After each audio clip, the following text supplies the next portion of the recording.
All right, what's going on, Big Blue Krew? Thank you guys for tuning in to the True Big Blue Podcast episode. I don't know. I don't know what episode this is. I put 85, but we've done so many. Who knows what episode it is? But thank you guys for tuning in. Um, Classified 3F with Joe. We know we got Super Tasmanian Devil at the bottom.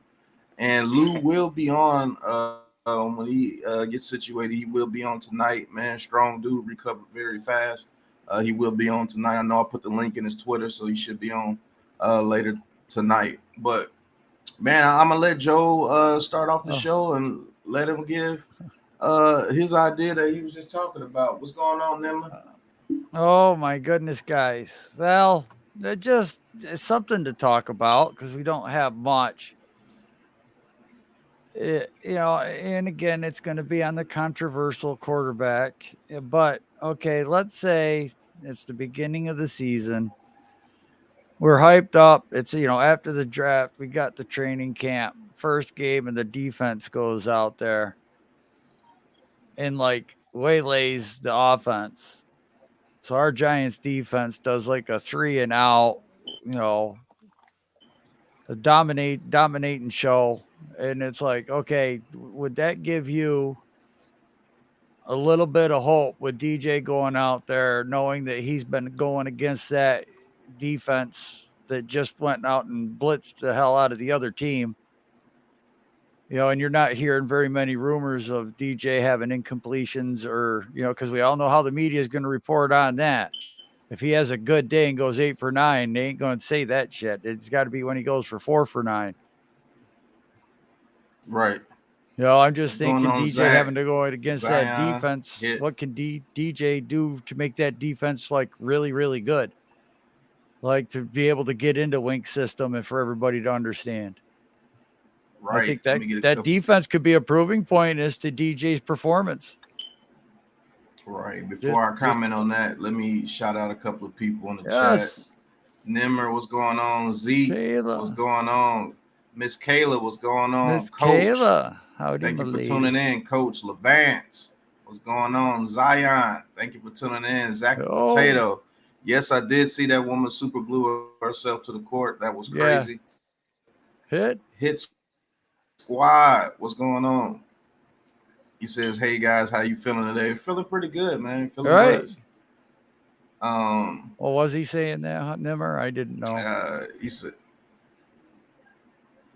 he says, Pat, would you Daniel Jones for 2 more years or cut him and get CJ Stroud? Oh, I I see guess what that's you're. what he's saying. Yeah, that's what I'll he's. answer that right after I answer Joe.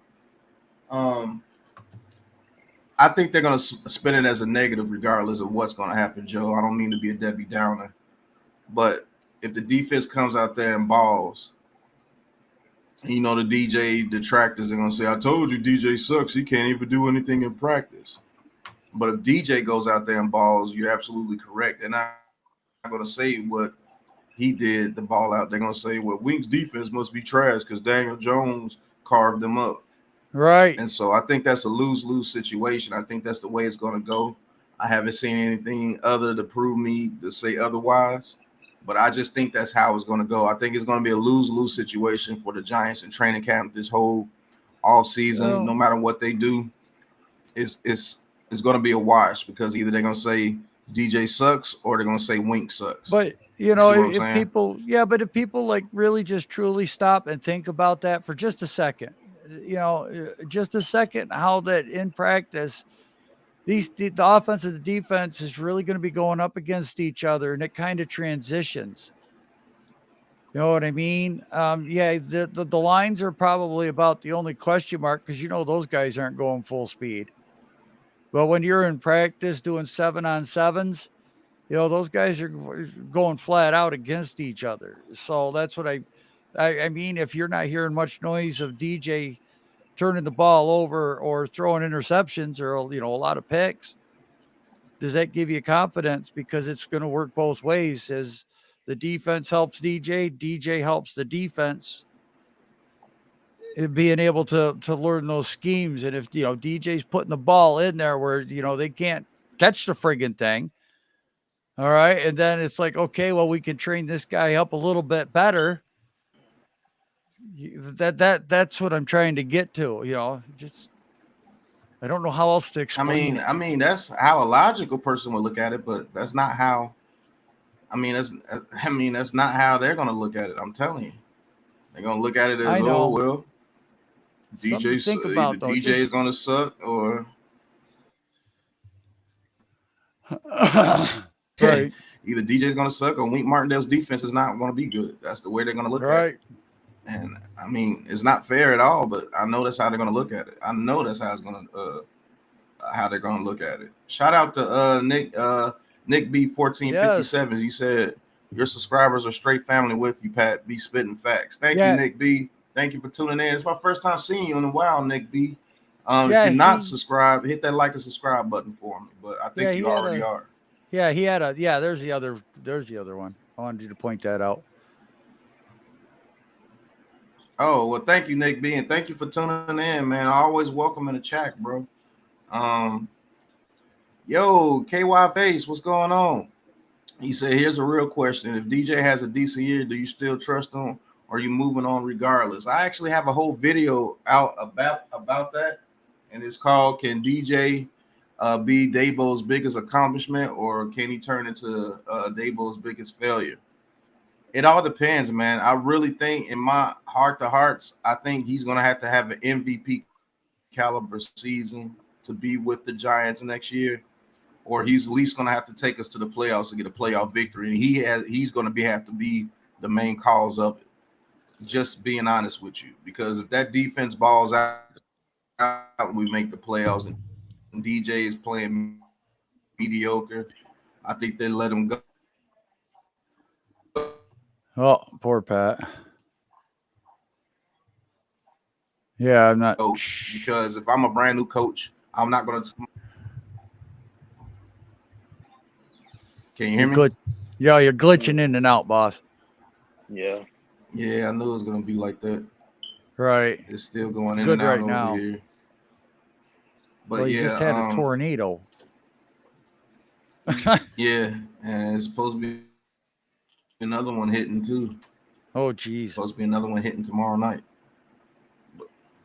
But I don't know how much y'all missed on that, but I'm saying that if I'm Brian Daboll, I'm not going to tie myself to a quarterback that I never drafted or anything if he's not the legit quarterback. That's just my honest opinion. I think that's how they're going to go forward with it. So what do you think about it, Joe?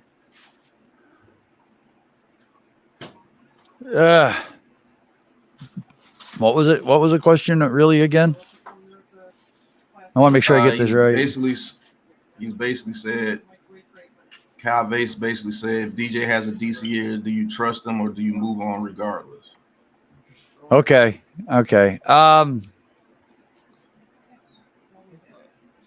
Look at the quarterback market right now. You know what?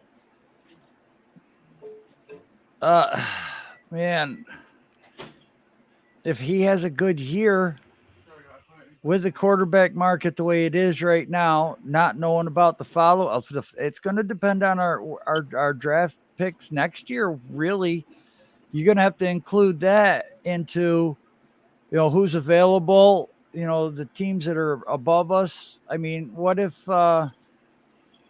teams that need a quarterback, which don't have a quarterback this year, they're first, second, and third in the draft next year. You ain't going to be able to trade up and grab anybody of them quarterbacks. So that's a lot to do with it. There's a lot of things that are going to affect, really, for me to say to do it right now. There's not enough known. Maybe I rambled a little bit, but trying to word it right. Shout out to Jeff in the chat. What's going on, Jazzy Jeff? I hope I answered your question.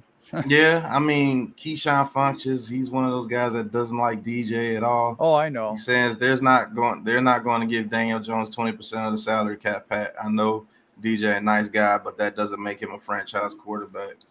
Nobody said that either. But if that guy has an MVP type season, I want you guys to keep that same exact energy that you have for him right now.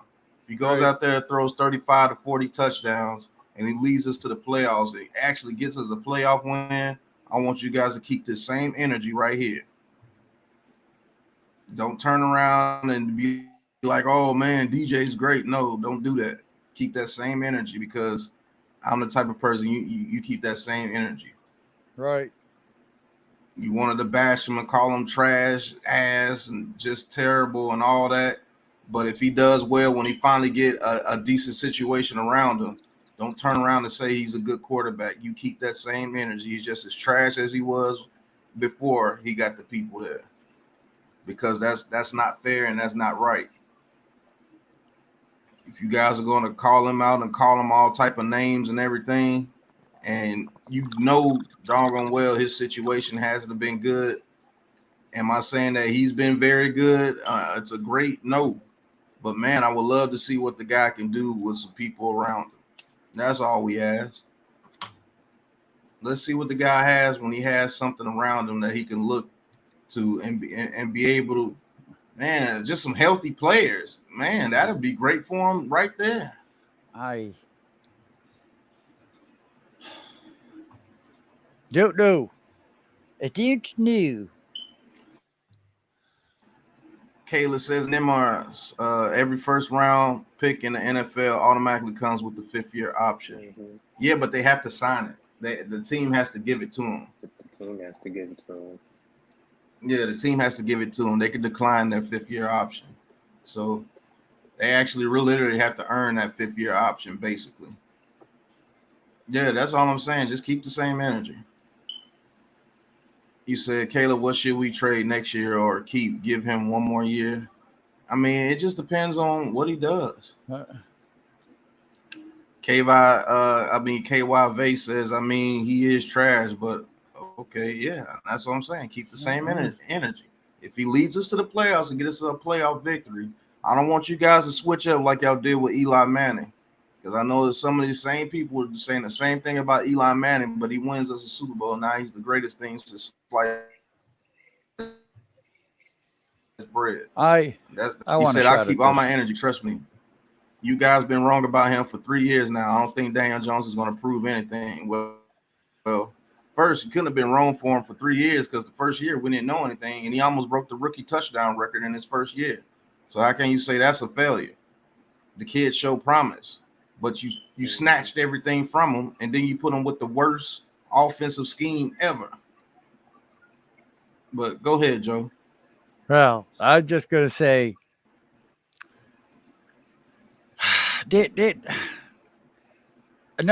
we're not sitting here saying that Daniel Jones is the franchise. We're not saying Daniel Jones is the future. We're not saying that he's going to be the guy in New York. I said the minute the new regime came in, he's probably getting traded. I'm surprised he's still here. However, when I look at this team right now, I have nothing. There's nothing on this team right now to excite me. But then I look around the NFL and I see teams like Washington trade for a quarterback, Denver trade for a quarterback. I see Indianapolis Colts trade for a quarterback. Guys are going all over the place. You know, all these moves doesn't guarantee them anything, but they're all trying to become the best and get a ring. That's what it's all about right now, a ring. And you're seeing teams being built that are really going to compete against each other. Are we in that position right now? No, not at all. We want to be. We're trying to believe we are, but we're going up against the worst schedule in the NFC East. We finished 4th. We play a 4th place schedule. We should be winning these teams. If we're going to be a good team in the future this year, we should have wins, 10, 11. Good teams dominate bad teams and win football games. That's how it is. That's how it's going to be. So with that being said, is Daniel going to put up huge numbers? More than likely. A new scheme. He's going to put up some numbers. New development. But then you have a direction. So now what everyone's going to say is, well, yeah, he did what he was supposed to do. That's what good quarterbacks do. Oops, wait a minute. Daniel Jones could be a good quarterback. If he's putting What's up going on, 35 Marquise? plus touchdowns, only 10 picks, he's got 4,500 yards. That's a good quarterback. He did what he was supposed to do, beat a bad team with 2 rookies, O-linemen starting if we draft that way. With the O-linemen we have right now, with everything, the playbook,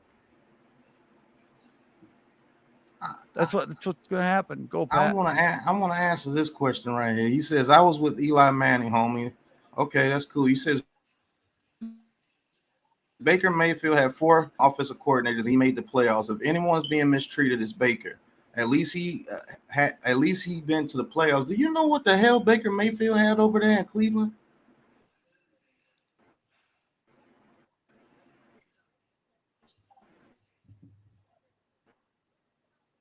Do you feel in the offensive lines? He had 2 good tight ends. He had 4 good receivers. He had the best running game in the league.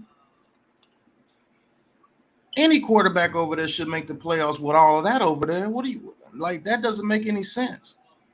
You put Baker Mayfield in the same situation as Daniel Jones, and he was even worse. The Cleveland Browns traded for Deshaun Watson. That should tell you enough about Baker Mayfield. How was he done wrong? Odell Beckham left and won a Super Bowl with Matthew Stafford. Did you see the video Odell Beckham put out with Baker Mayfield continuously to miss him? Did you see that video, sir?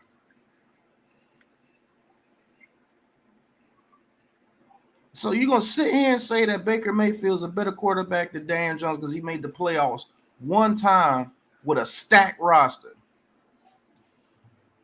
And everybody is healthy. OBJ got hurt because he's sitting there chasing down people because he out there throwing interceptions. Please don't compare nothing about Baker Mayfield. That dude is terrible. That's who y'all act like Daniel Jones is. Baker Mayfield. Y'all act like Daniel Jones was in the same situation Baker Mayfield was here with the Giants. Right. If you put Jones over there with Cleveland, I promise you they'll do more than what they did with Baker Mayfield. He says draft Evan Neal and Sauce Gardner, and if Daniel Jones can ball out, and Jeremy Ruckert. I like Jeremy Ruckert too. Nick B1457 says, I don't know this question has been asked in your videos. I haven't seen it in all the chats we have, but is RD going to give up all of them 2-minute points before halftime? We have to see. We have to take a wait and see approach. We have to see if Wink Martindale has the pieces that he needs to get his defense the way he wants to be. I think he needs some linebackers.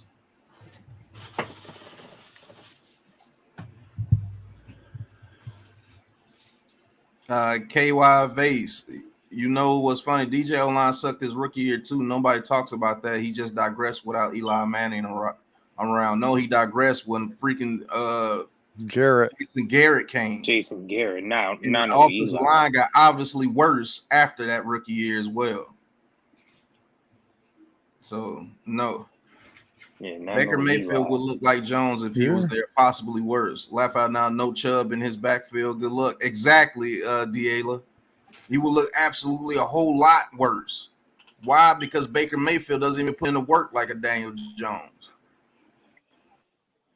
What work ethic's better than DJ's? Baker Mayfield wouldn't even have those commercials. You know why he was getting all those commercials? Because his team was stacked. They were picking him to go to the Super Bowl. His team was so stacked. Yeah. Mm-hmm. When they had Landry, Odell Beckham, when they drafted Donovan Peoples-Jones and Njoku, they brought her the other tight end. What's the other tight end? Austin Hooper. Yeah, Hooper. They had one of the best offensive lines in the game. They had the best running game with Chubb and Hunt. Come on, bro. How the hell are you going to compare Baker Mayfield's situation to Daniel Jones's? You switch those two quarterbacks. Daniel Jones is having a way better career, and he's getting his 5th-year option with the Browns. I promise you that.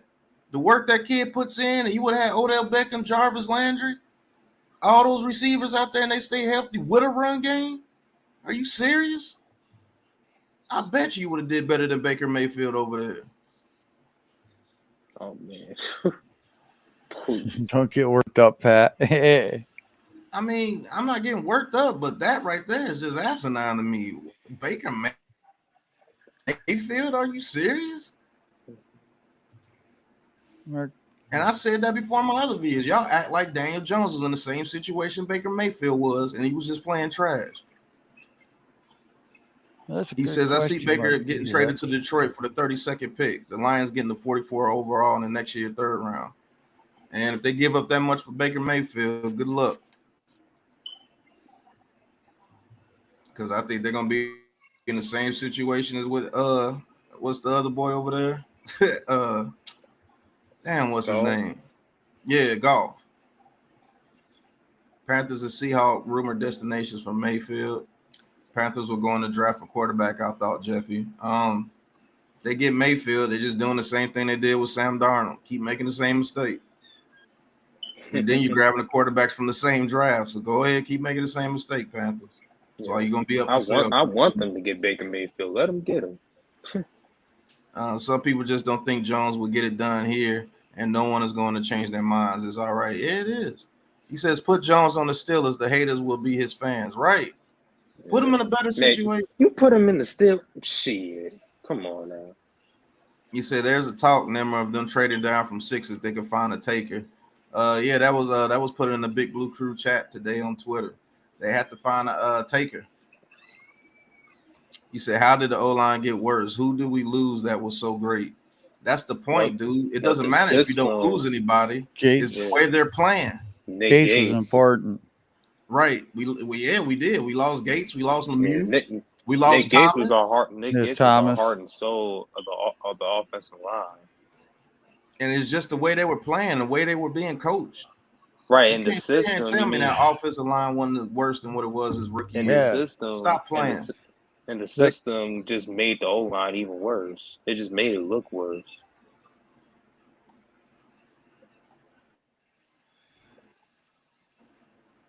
What was that question? You had to put it back in the chat again, Kayla. No, it's at 9:45 if you want to find it. There's only a couple here at 9:45, and hers was one of them. Yep. It says, Pat, do teams switch between 3-4 and 4-3 defense in the same season? Do you need linebackers that can drop in covers for 3-4 to be successful? Dallas run a lot of 3-4 because of Parsons. Yeah, I mean, teams switch in between the same games. I mean, right. You say what your base is, but a lot of teams are running amoeba defenses. They switch it up when they have to. Yep. They switch it up based on what they're playing. And you do need good coverage linebackers in a 4-3 and a 3-4 because the game is so wide open now that there's so many receivers on the field. If you plan on putting linebackers on the field, then you better have some good honest with you. Can you guys hear me? Yeah, I got you now. Yeah. Okay. He says, Pat, I think the Giants are going to move one of those first rounders down to accumulate more draft picks. Baker Mayfield is a clown. I will never entertain thoughts of getting him. Right. You put Baker Mayfield in the same situation as Daniel Jones, he wouldn't even lasted 2 years. Now not everything got to be perfect for DJ to be a decent QB in this league. Man, stop with all. Nobody said anything had to be perfect, but everything can't be shit either.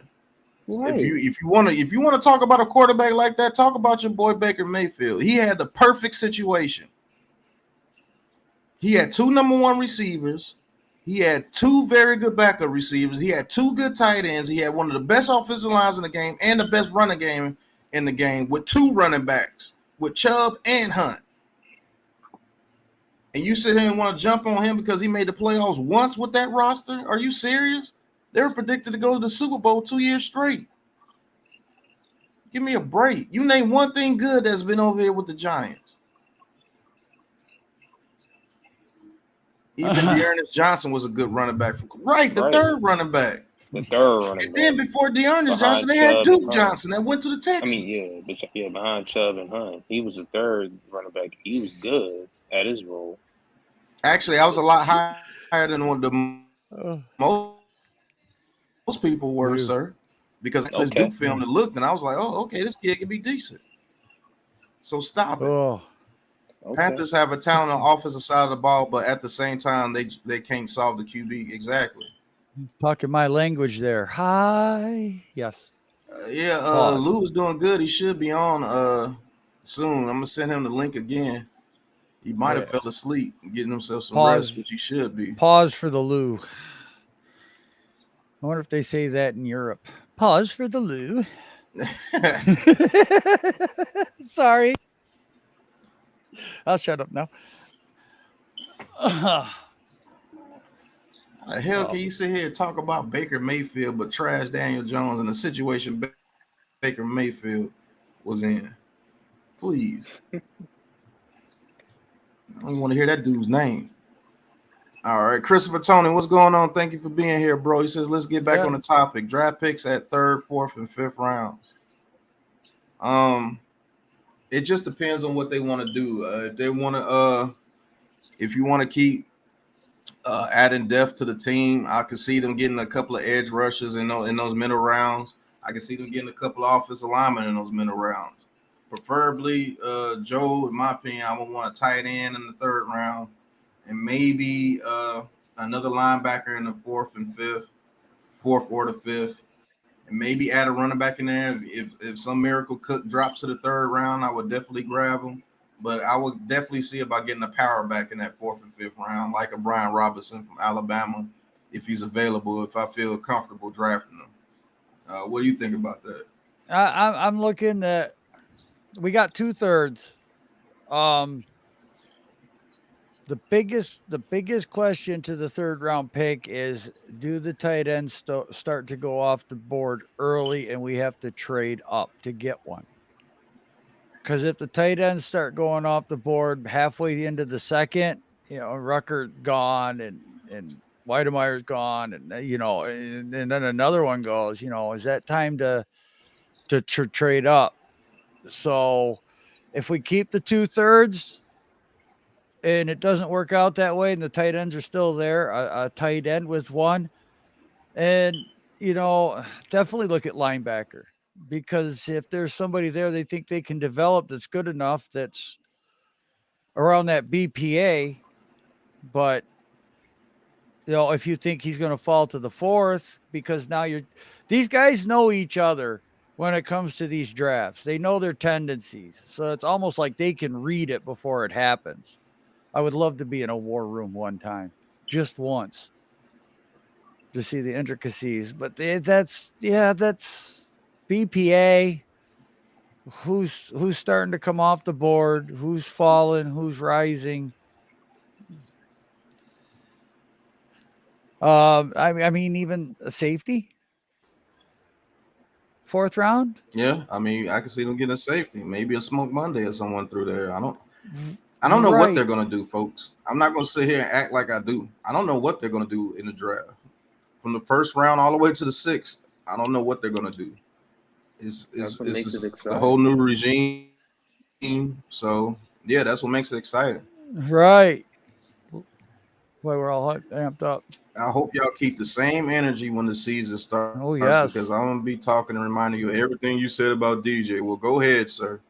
Because the only thing we ever said is we wanted to see what he could do with a new offense around him and something around him. And remind everybody what all we said. We said if the guy doesn't perform, guess what? He's gonna leave. So yeah, you can remind. I can keep the same energy because I know what I said. Right. So, I'm not a Daniel Jones hater. I'm not a Daniel Jones lover. I just want to see what the kid could do with something around him. So, and it's in 2 months worth of videos, so it's not like you can't go back and look. Yeah, so get your clips and you go look with those big eyes right there. Yeah, I was drinking coffee when you said that, and see what I said. Never say, right? Never did I ever say Daniel Jones was the future or anything like that. It's just that you guys hate him and you want to be right about him so bad that you don't want to see him succeed. And that's kind of crazy because I actually want the dude to succeed, because if he half the battle for us to be in a good team, we got our quarterback, we got our foundation now. But you can't see it that way because you let the media get in your head and say all those type of things about him. And like I said, if he does well, good. If he does bad, he's gone. Plain and simple. BSPN. Not Zay. What's going on? What's going on, bro? He says Jones the real deal. This team is just depleted. Get a complete team so you can evaluate him. My God. That's it. My God. That's all right. Miz, yeah, my power's back on. I'm live, bro. He said DJ always is the topic with Giants fans because it's the only thing they can really talk about. It's the only thing they can speak venom about, to be negative about the team right now. Yeah, hey, Gettleman's I can gone, always bash Judge Daniel gone. Jones. I got dog it. Yep. Yeah. He said, go ahead, Joe.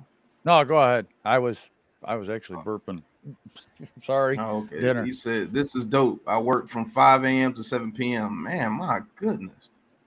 That I only listened to the stream next day. Pat, you had a subscribe say they left a chat because another G-man subscribed. Negative. No facts. Man, saying what up. Everybody saying what up. He said all those below average O linemen y'all just named that would start on anybody else's team. Come on, y'all reaching. So why weren't none of them signed? Right. Well, Will Hernandez, like, he's the only lineman from our Right. team that signed. Yeah, why weren't none of them one-year signed? season KY Base. Why weren't none of Solder. them signed? Solder, Price, Bredesen, Sakura. Yeah, why weren't none of them signed? They're still free agents.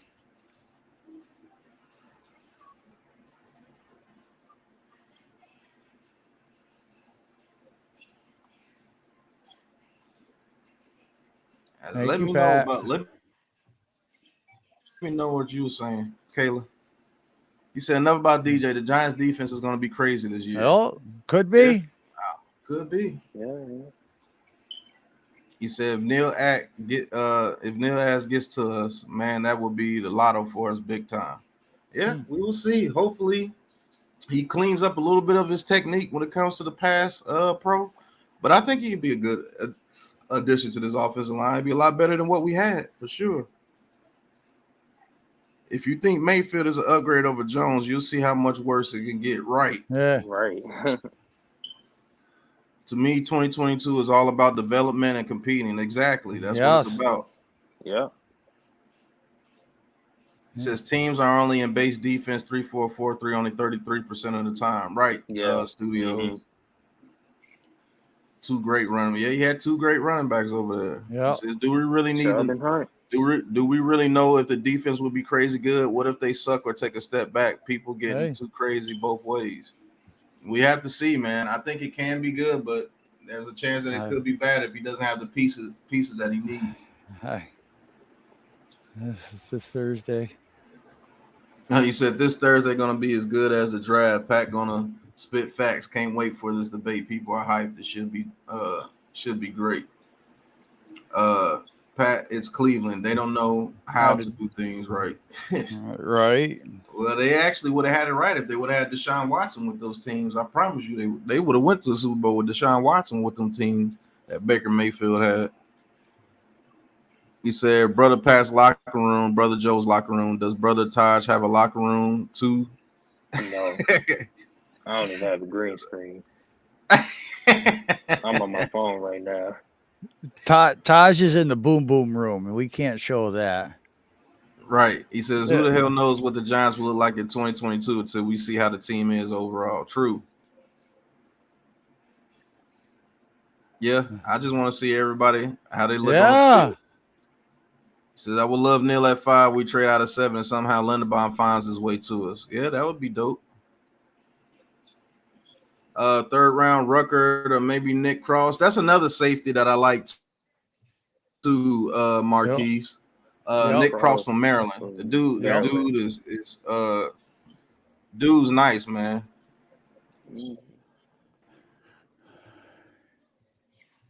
Nobody saying poor DJ. Right.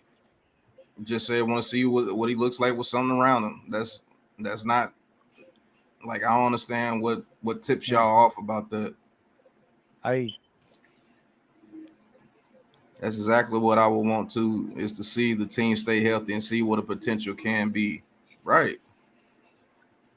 Miz inside. I think they would go linebacker in round 2. Just a strange hunch.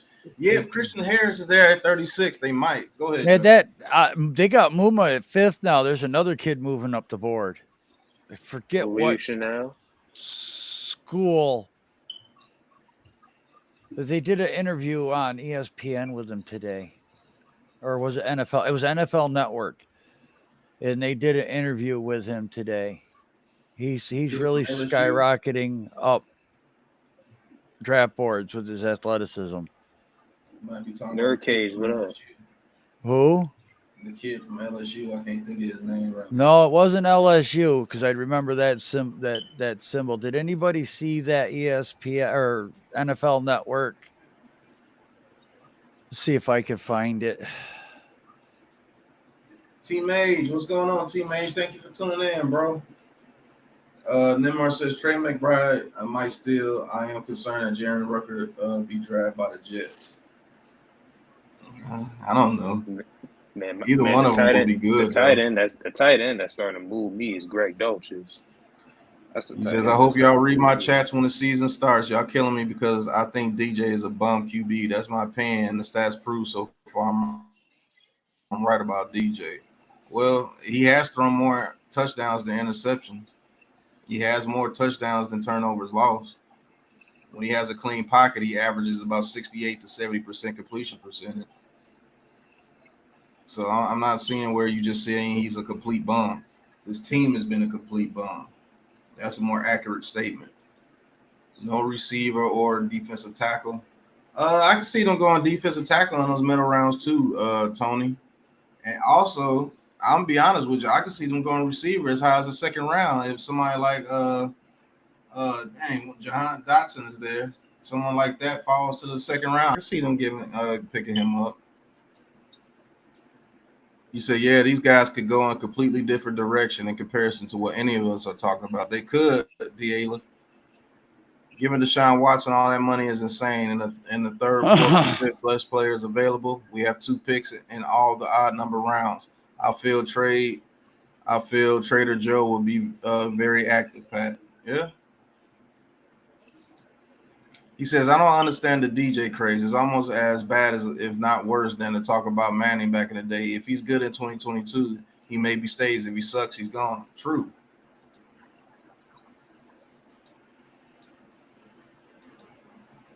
Not Zay says he think they would go offense heavy.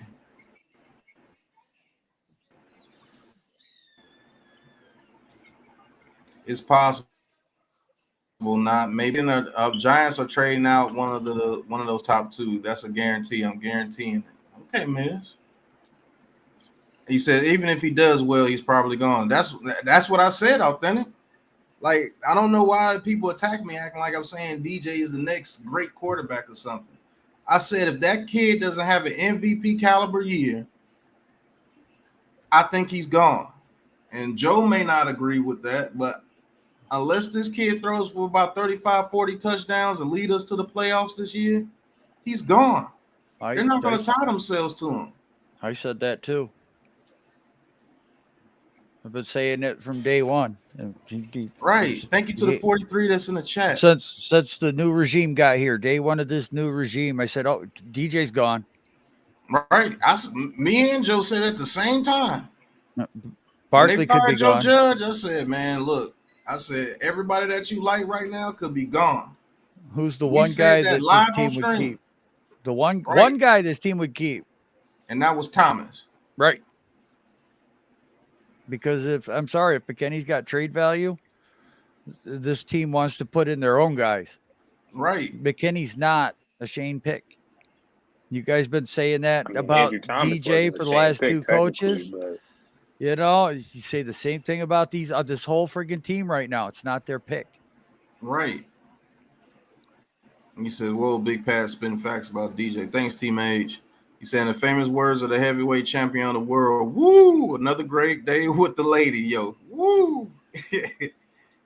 Everybody's saying what's up, authentic. He said, I kept the same energy for 3 years, and I've been right about DJ. Now I'm supposed to feel guilty if he has a decent year after 2 terrible seasons. No, you don't. But like I said, you got to look at all the facts. If that guy had a similar situation to Baker Mayfield and he sucked, I will be telling you the same shit about Daniel Jones. He had a top offensive line, 2 good tight ends, 3 good receivers that were healthy, and 2 good running backs, and a top runner attacking the league, and he still sucked. I would be saying the same thing about Daniel Jones. Get rid of him. I found that linebacker, Troy Anderson. Oh yeah, from it's the team with the horse on it, I think. Yeah. I forgot the name of that team, but yeah, Troy Anderson, he's fast. He's sideline to sideline too. He's moving up draft boards. Yeah. He says, hey, Keyshawn, what's the beef with DJ? The kid has been placed in a no-win situation. I think so too. Viz Edits. What's going on, Viz? He says, Slime. He said, I'm biased. I'm paying from a Niner fan. I think Daniel Jones is solid, but everything needs to work well around him to succeed. And even that statement, I can agree with that a little bit, but man, he has nothing around him. He has nothing. A lot of quarterbacks need that, though. Right. I mean, Justin Herbert didn't even make the playoffs last year. And can you say that he has a very good situation around him? He put up a heck of a performance the last game to try to get in there, but man, what quarterback doesn't need a decent situation around him? Right. Yeah, you gotta have at least a decent one. Like, has Tom Brady ever led a team with the worst offensive line in the league to a Super Bowl? Why did Russell Wilson leave Seattle? Right.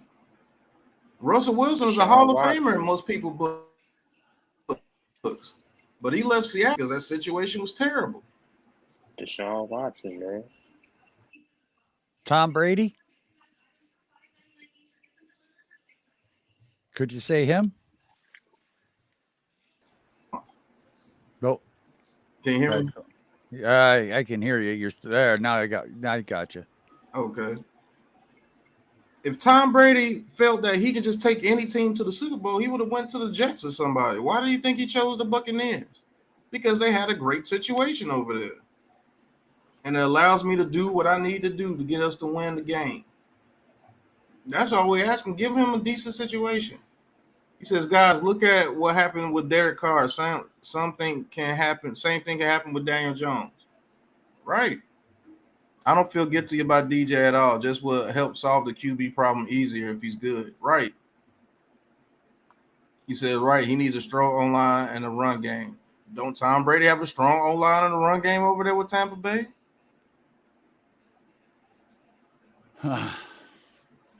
Authentic. He said, no, we was negative about Jason Garrett, Gettleman, Joe Judge, John Mara, and Daniel Jones, Pat. Look what you just said. Jason Garrett, Gettleman, Joe Judge, John Mara, everything around this kid was absolute garbage. What do you expect him to do? What did this team look like when he got hurt? The team became unwatchable when he got hurt. That should tell you something. The 50, man. Yeah. Couldn't cross the 50-yard line. Barely. But you guys want him gone so bad. But it definitely could get a lot worse. He says Petrie, Leo Chanel, Travis Jones, or Haskins running back from Michigan. I do not like the Haskins running back from Michigan. I just don't think that he will be – I don't think he's going to be that good in the NFL. I may be wrong. Travis Jones, the defensive tackle from Connecticut, I think could be a great run stopper. Leo Chanel, very good. And Petrie, the safety from Baylor, I think would fit this defense as well. Go ahead, Joe. I got a question. It's 10:30. Should I call Lou the last time we didn't call him, he slept in a chair. Yeah, you hit him real quick to see if I could do that. Yeah, that's what I'm thinking. And he'll be like, "You bastards didn't wake me again." Oh, okay. Be right back. All right. Earl 14, what's going on, bro? He said, I love this chat. All those linemen stink. Evening, gentlemen.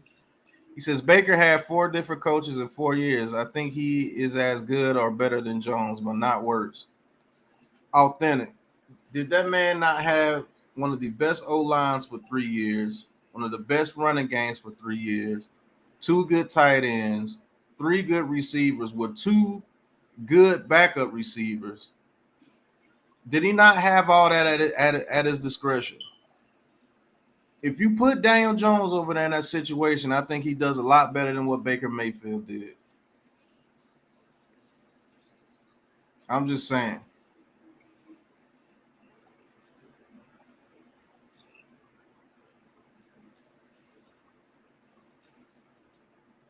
He says, you guys have probably talked about him in the past, but how do you feel about Damian Pierce? I think he could be a good change of pace back for your main running back. And he runs hard, man, so he can get those short yardage plays for you. If you like a 3rd and 2, you need to come in and get a couple of short yardage plays. And he also has some sneaky athleticism as well. He said, Pat, you've always said you don't know or think Daniel Jones is the answer. What have you said you would like to see from him behind a serviceable line and healthy skill players? That's all I said. That's all I've said. I would just like to see what he has with people healthy and a serviceable offensive line. That's all I've said. I've always said I don't think the guy's the future or anything like that, but I damn sure would like to see what he can do with a good offensive line and people that stay healthy. That's it. Right. Lou said he'd be on in 10 minutes. He's setting everything up, folks. All right. Feeling better, but he's just still moving around kind of slow. So he says, sorry, Authentic, you my brother, but I gotta agree with Kay. Hey. Kayla, it's an opinion. DJ is my QB, but he's barely thrown for 3,000 yards. Like I said, who was he throwing it to and who was blocking for him? The scheme matters a lot, bro. Let's get this out. You know, it's great. Everybody's having the opinion, and sometimes we do get tired of the debate. But you know what? I love the way everyone is like really standing. Either I hate him or nobody's really. People flip flop. Mm-hmm. You know what? And the people that are saying that I hate DJ, that's great. It's like us. We're not saying we hate him. We're not saying we love him. It's just something that we would like to see because it's enjoyable to watch somebody that was trash rise up out of the gutter and become a star. We all like the underdog.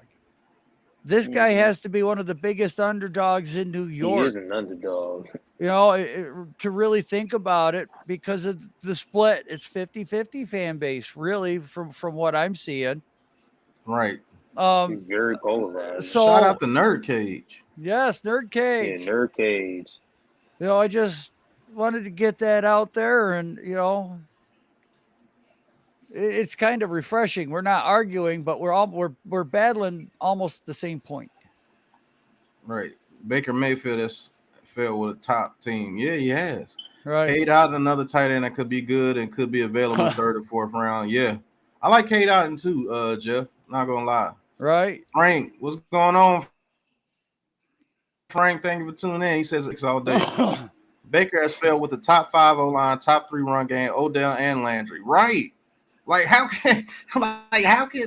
Seriously, how can y'all say those things about Baker Mayfield, but then trash Daniel Jones in his situation?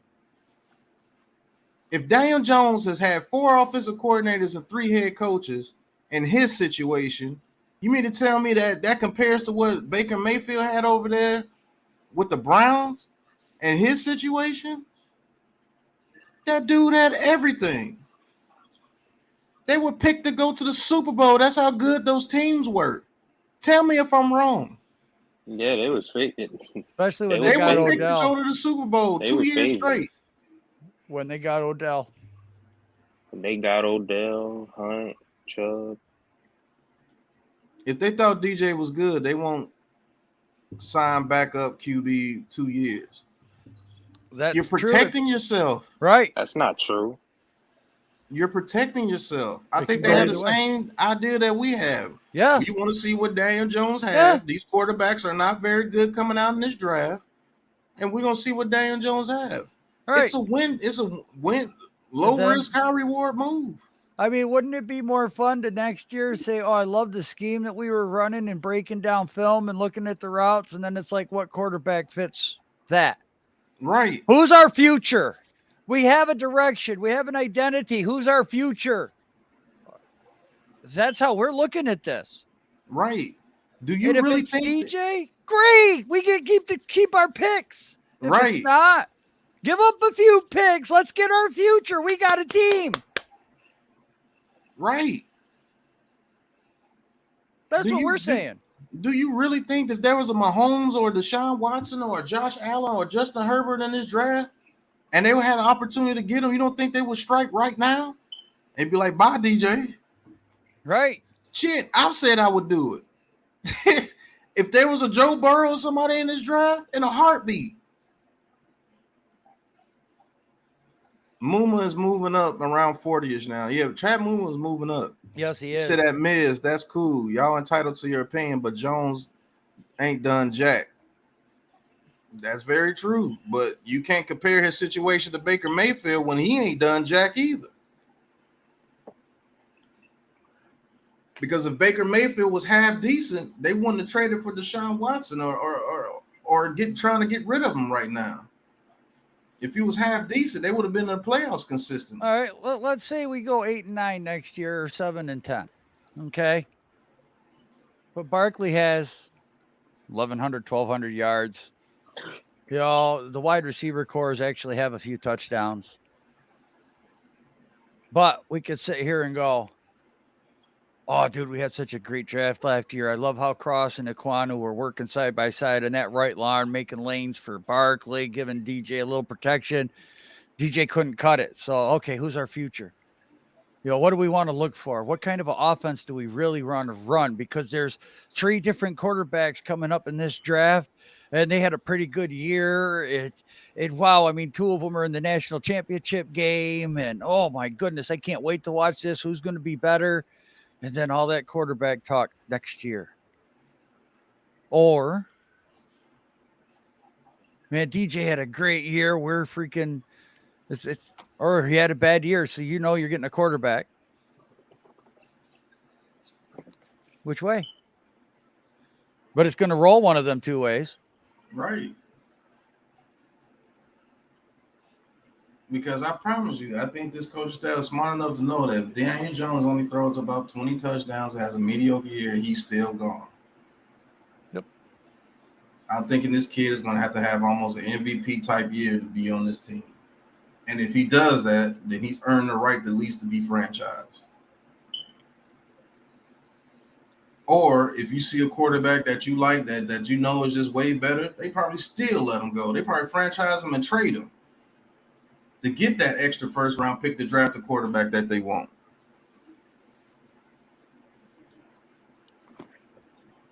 Buko, what's going on, Buko? He says, don't be surprised if Dean falls to round 2. He is tiny and teams said he is smaller in person. NFL scouts and media have different rankings. It's why we always think people reach. Right. Miz, he also excelled with talent. In 2020, when he took them to the playoffs without OBJ too.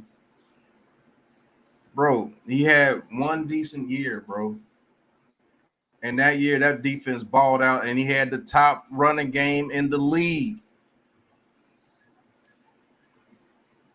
What did he do after that? He was complete ass. Complete ass. But if I say something like that about DJ, that's an excuse. So what's that for Baker Mayfield?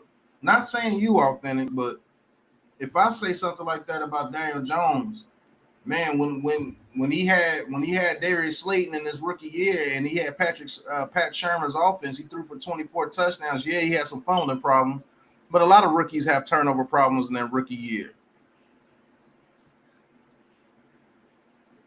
But when he took that away from him and everybody started getting hurt around him, now his stats have went down. Oh, that's an excuse. He sucks.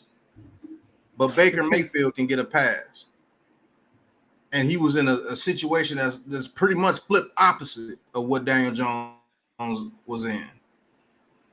I don't get it. Oh wow, you're way backed up. Yeah, I know. You're like halfway. You're at 11:17 or 10:17. I don't know how to put it in that slow mode then. You got to bring up your channel. I know I got it up. I can't still. I forgot how you get to it. Go your charts, and then optimize or customization. Oh, you said customization? Yeah. Oh, there we go. Yep. But yeah, I mean,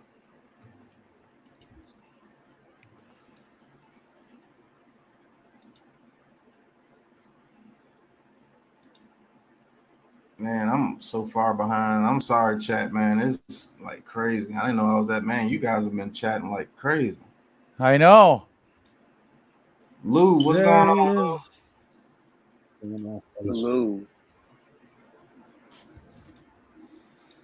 So we went from just ignoring the 4 trash cans that blocked for DJ or his pro played in the Ingram. DJ doesn't even have time to go through his progressions because of that weak ass O-line. True, Dozier, but hey, Baker Mayfield gets a pass, man. I guess. See, people get confused by those progressive commercials and think Baker is better than what he is. Oh, he's got an endorsement. He must be good. Right. Like that's trash right there to me. If you got all that and you make the playoffs one year, but every other year you would just dog water, nah, man. There's no way that I could give Baker Mayfield a pass, but I can't say I just want to see what DJ has with a decent squad around him. That's absolutely crazy to me. How can you sit here and take up for Baker Mayfield in that situation he was in? That dude was in the perfect situation.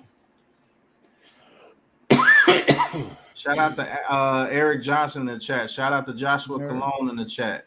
Joshua. Daywood, what's going on? Thank you for being in the chat. Fonzie. What's going on, Fonzie? AJ Marshall, you said if DJ don't pan out, Giants draft QB in 2023. That's all I've been saying. You say you compared the situation. I just said Baker was better. Okay. Baker Mayfield is better than Daniel Jones. What do you think? Fuck out of here. What do you think Baker Mayfield would have did here in a situation here with the New York Giants? He's not bringing OBJ, Jarvis Landry, his offensive coordinator, the best offensive line, best running game, 2 good tight ends, 4 good Baker Mayfield is ass cheeks, straight up and down, butt cheeks, trash, nalgas, nigga, for real, garbage. He couldn't win with OBJ, Jarvis Landry, Chubb. That dude trash. He trash. I don't want to hear nothing about no Baker Mayfield. I think DJ actually won more bowl games than Baker Mayfield in college, Keyshawn. I don't think I'm still drinking soup and tea. They all saying that just because he went to Oklahoma, Texas. Yeah, but because don't nobody watch Duke football. Frank, what's going on? Kayla, thank you. You watch the games and watch the film. Christopher Tony, what's going on? Understand a bit more who he is. I mean, people say, "Oh, don't scout the helmet." Don't scout the helmet, right? Nobody's answered that question. What would Baker Mayfield look like over here with the New York Giants? With the same situation, Daniel Jones. He played at Duke and he won 2 bowl games. He looked way worse. He probably would have tore his shoulder up a year earlier if he was over here. Yeah, but authentic. You said Baker Mayfield is better than DJ. That doesn't answer the question. They do. I mean, Baker really sucks. We know Baker really sucks. What would he have done? If you're saying that Baker Mayfield is better than Daniel Jones, what would Baker Mayfield would have done over here in the same situation as Daniel Jones?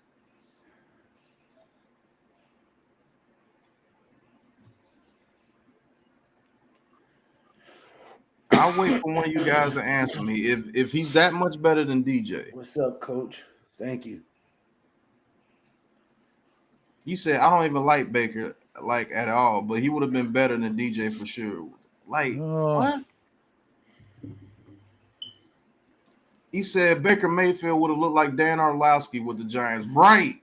If he looked that bad with that much around him, how the hell can you say he would have looked better over here with the Giants and he would have had nothing?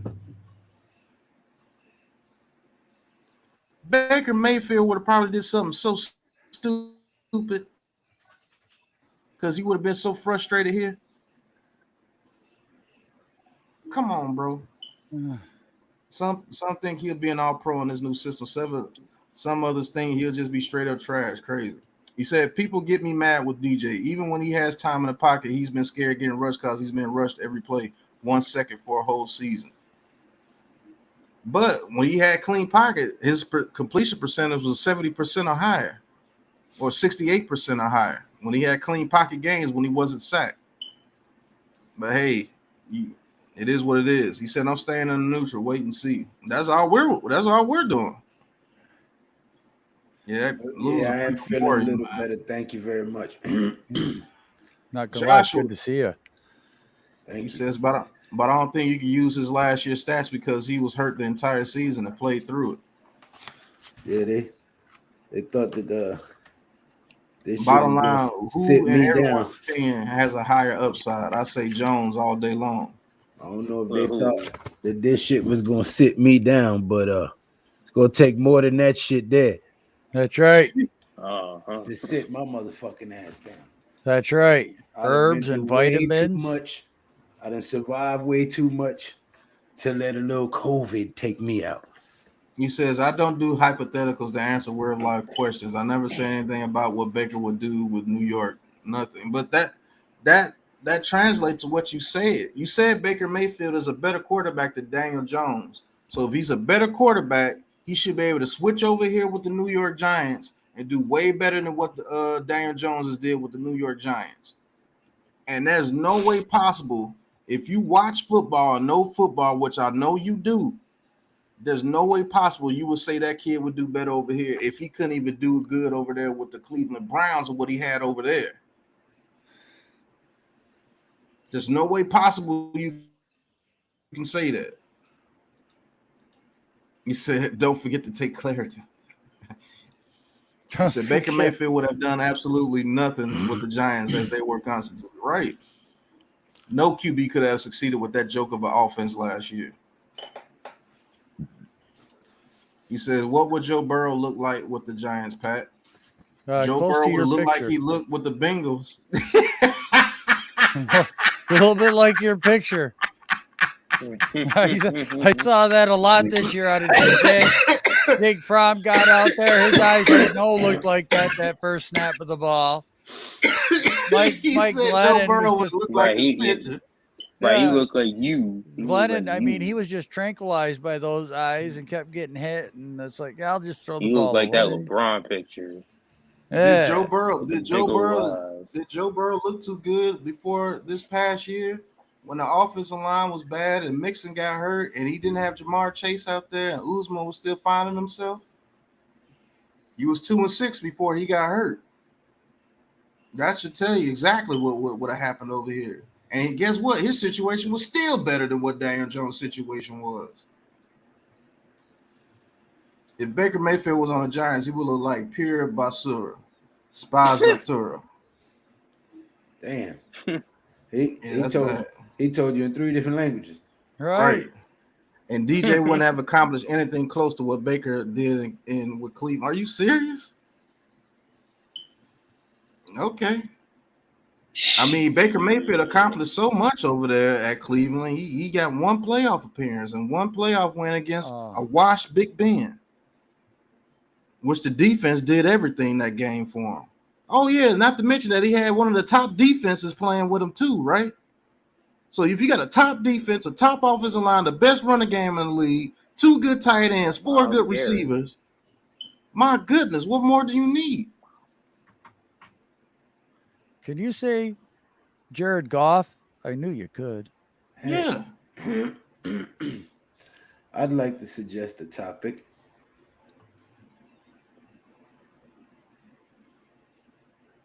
Go ahead, Lou.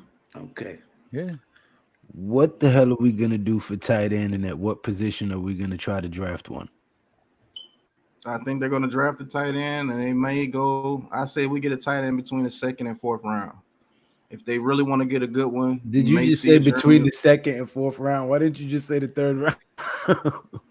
Oh, he's saying. I mean, they could get him in the 2nd, 3rd, or the 4th. Yeah. 2nd, 3rd, 4th. Hey, that sounded like me a couple minutes ago. Right. Prince, thank you for tuning in, bro. He said, "What's good, fellas? Loving the chat. There's really no debate with Baker versus Jones. Just look at the pieces they both had. Both of them had. If Baker was so good, why is Watson taking his spot?" Well, okay, look, we need a tight end. Ingram is gone. Yeah. Rudolph is gone. Caden Smith is gone. We got the guy, what's his name? Jones something. Ricky Seals-Jones. Ricky Seals-Jones and Lewerke from the practice squad. Hey, I'll do it. I got a pretty good looking tight end. Not Lewerke. What's his name? Merck. Rising John, anyway. Rising John and Lewerke was not Lewerke, but Merrick or something like that. Yeah, Merrick. Yeah. So we definitely need to address the tight end position, and we don't want to be grabbing no slouch because we already hurting in that position. So we need to make sure that whoever we draft is a damn good tight end. That's what I'm saying. They get one between the 2nd and 4th round. If the tight ends start coming off, I think they grab one in the 2nd. If a tight end or 2 comes off in the 1st round, if that happens. But if a lot of tight ends start coming off in the 2nd round, I think they for sure grab one in the 3rd round.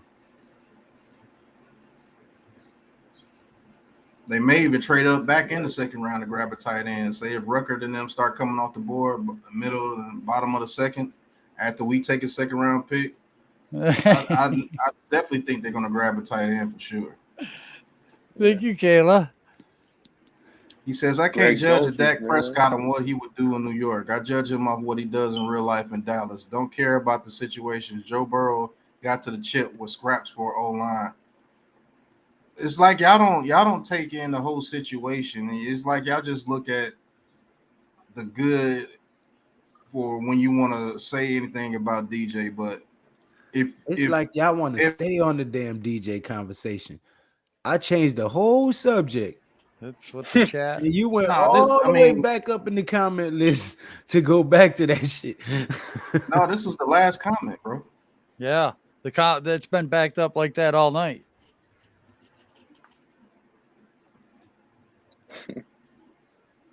We're just some wild and crazy guys. I have put the link in the chat if he wants to call in. Giants can stay healthy. They maybe can surprise in 2022, but if they continue to be injured mess, then it'll be another long season. They've been injured like this for like the past 10 years. That's one of the main reasons why we suck. Nobody's on the field. Listen, that's right. I absolutely love my 2022 New York Football Giants draft cap. New era flex hat.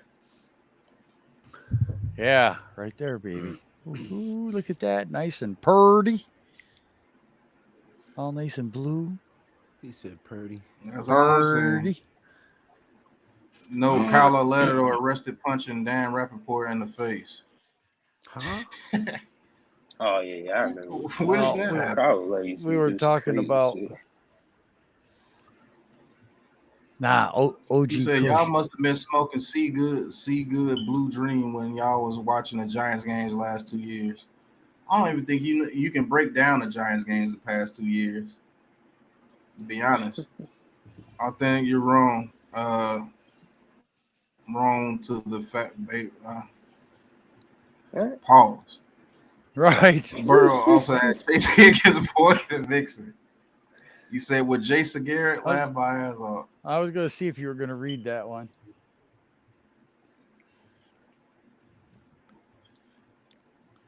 That's what he's already telling him to do in practice. Oh, well, go out and throw the ball. I don't care. Yeah, that's what he told him. He's telling him to throw the ball with confidence. Don't play scared. He says, by the way, I would love a good receiver in the second round. Thank Mara for this conversation. He's the one that has us debating of the could be's. Prince Sincere in the building. I want my receiver early.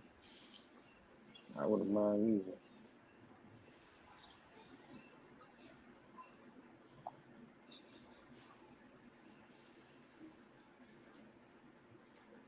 Jeffy, people may be surprised with what now they see. NYG is gonna ride the authentic bandwagon for the whole. Here we go. Here we go. No, I got a story. I got a story saved up. Able to breathe again. Some a bitch. I got a story. Don't worry. Like, I don't understand. That's not a hypothetical when you say all the things that we say Daniel Jones was working with, and then you say all the things that Baker Mayfield was working with. Like, nobody's saying hypotheticals on that part. But if I bring up, you say that Baker Mayfield is better than Daniel Jones, and I bring up what would Baker Mayfield would have looked like in the situation over here where Daniel Jones was in. Now, I don't work with hypotheticals. Okay, that's cool.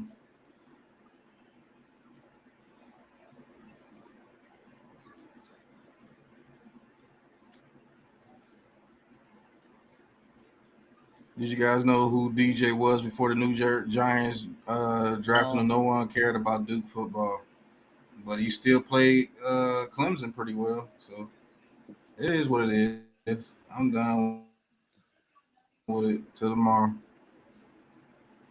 What about Mills in Houston, homie? Even he had a better season than DJ. No, man, the guy won 2 freaking games over there. Highlight the next one underneath. DB from EP.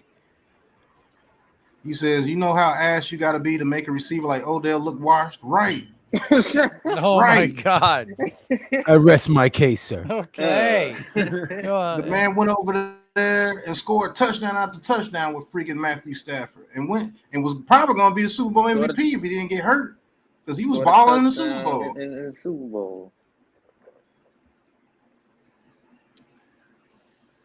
Man, 42 watching. Like, subscribe, and ring that bell if you would, please. Man, what happened to Weidemeyer? Probably he had a 1 RAS that score. combine. What's the matter with you? He had a 1 RAS score. Yeah. I saw that. Nah, Greg Dolges, man. Daniel Jones' head coach at Duke was David Cutcliffe. Peyton Manning, offensive coordinator at Tennessee. Jones, attendant Manning passing guy, got drafted by the Giants because of relationship to carry on Eli's legacy. More than likely, yes. That dude had more TDs than KG and KT combined. Tight end in the 3rd or 4th round, very deep class this year. Plenty of options. He had a good year last year. I tied him. Whoever we get at tight end is going to take time for them to develop. It's one of the toughest positions to transition over in the NFL. Just depends on the scheme, D'Ayla, what they ask him to do. If they ask him to be a good blocker, right, then yeah, it's going to take time because he has to learn to get his blocking technique right. But that's true in some ways. But if you're a receiving tight end, it could be one of the easiest.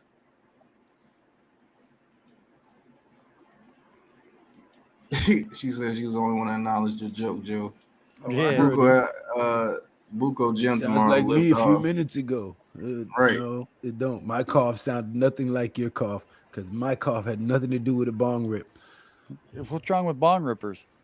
Nothing's wrong with it, but my cough doesn't sound like your cough because my cough is from COVID-19, not from a bong rip. Well, my cough is a suffering cough. I'm not getting a buzz from this cough. Well, do a bong rip. You'll get Well, a buzz. don't And you'll compare have your cough to my cough, sir. My cough hurts. Your cough gives you a good buzz. Oh yeah, it does too. Really good. If our QB is average, what can he be with a good team around him? That's why we asked the question. If you're saying he's average now with what he's playing with right now, what could he be if he had a good team around him? If he's average on a like on a bad situation, oh my goodness. I just chose not to pay him no attention, Kayla. Because I didn't want to sound like I was yelling at the guy. I'm always getting yelled at. Because I have to raise my voice so you can hear me clearly, because my breathing is not normal right now. You sound like cuz I'm paid in full. Breathe the difference. If he was that shit is no joke. Right. What's up, Tim? Thank you for tuning in. He said, authentic, I agree. Jones was average in a messed up situation. It's kind of messed what can up. He be good? What can he be in a good if he was average in a fucked up situation. Cross and Wilson at 5 and 7. I wouldn't be mad at that. They used to sound like that when I answered the phone and my girlfriend's head was in my lap. Hi, Mom. Oh my God. Oh my God. Don't laugh. Number one receiver like Garrett or Chris Olave, someone that could be a number one receiver and stay healthy for us. Someone that's a good route runner and knows how to sit down in the zone when he gets open and not keep running and make himself get covered. That helps out a QB a whole lot too. Yeah, Reed's defense is better. Oh my God, I'm in trouble. Shit. They're coming to take me away, He said, but authentic, how can you constantly bring up Burrow when talking about Jones? You're talking about one of the best QBs against the blitz in just his second year. That's why he can excel behind trash offensive line. That's true, and he has weapons that can get open immediately. He had 4 good weapons that stayed healthy the whole year. Yeah, I don't know what happened to Watermeyer, man. He was actually the top tight end going into the offseason. Yeah, he fell off. That dude fell off, man. He ate too many Twinkies during the pandemic. Mm-hmm. He said, I never said Mayfield was better than Jones. There you go again, twisting my words. And read my comments, do I actually agree with you? I'm not talking to you. There you go, twisting my words. I'm talking to authentic. There you go, telling me lies again. There you go. We need someone to get Dak's ass this year. Paul. Whoa. Paul. Pause, nigga. Poor Dak. But I know what you're talking about, Keyshawn. We do need somebody to get after the quarterback. That sounds so much better. Right. The other NYG, isn't that what we want on our team? Or would you rather deal with the average and hope? I would just like to see what he can do. If he's average for what he's playing with right now, what the hell could he be if he had a good team around him like Baker Mayfield? If he's average right now. Situations matter, man. That's Devin Lloyd, he's falling down draft boards too for some reason, man. There's a lot of guys that are falling down draft boards. That's weird, man.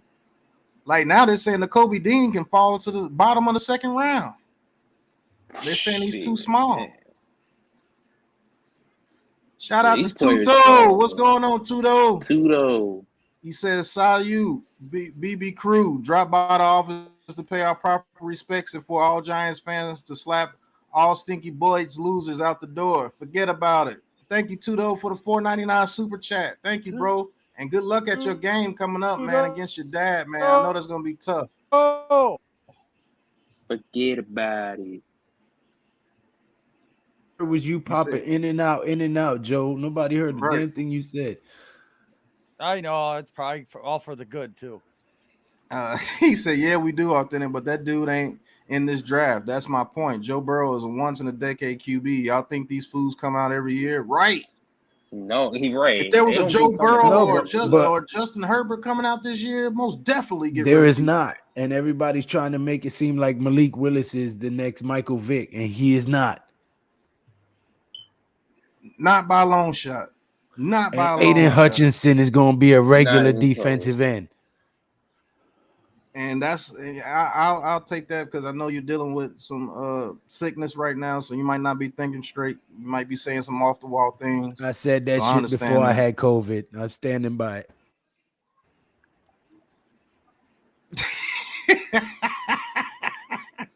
He says, no, like with my eyes. He is average. I'm not considering the talent around him. As I said multiple times now, he's average. So I guess football is not the ultimate team sport. It's a team game. All right. Okay. There's a difference if only one player got hurt and maybe the offensive line was a little bit below average. And Saquon Barkley was healthy the whole year. And the system and the coaches were good. The GM may have been good. The owner might not have been sticking his nose in business that it wasn't supposed to be in.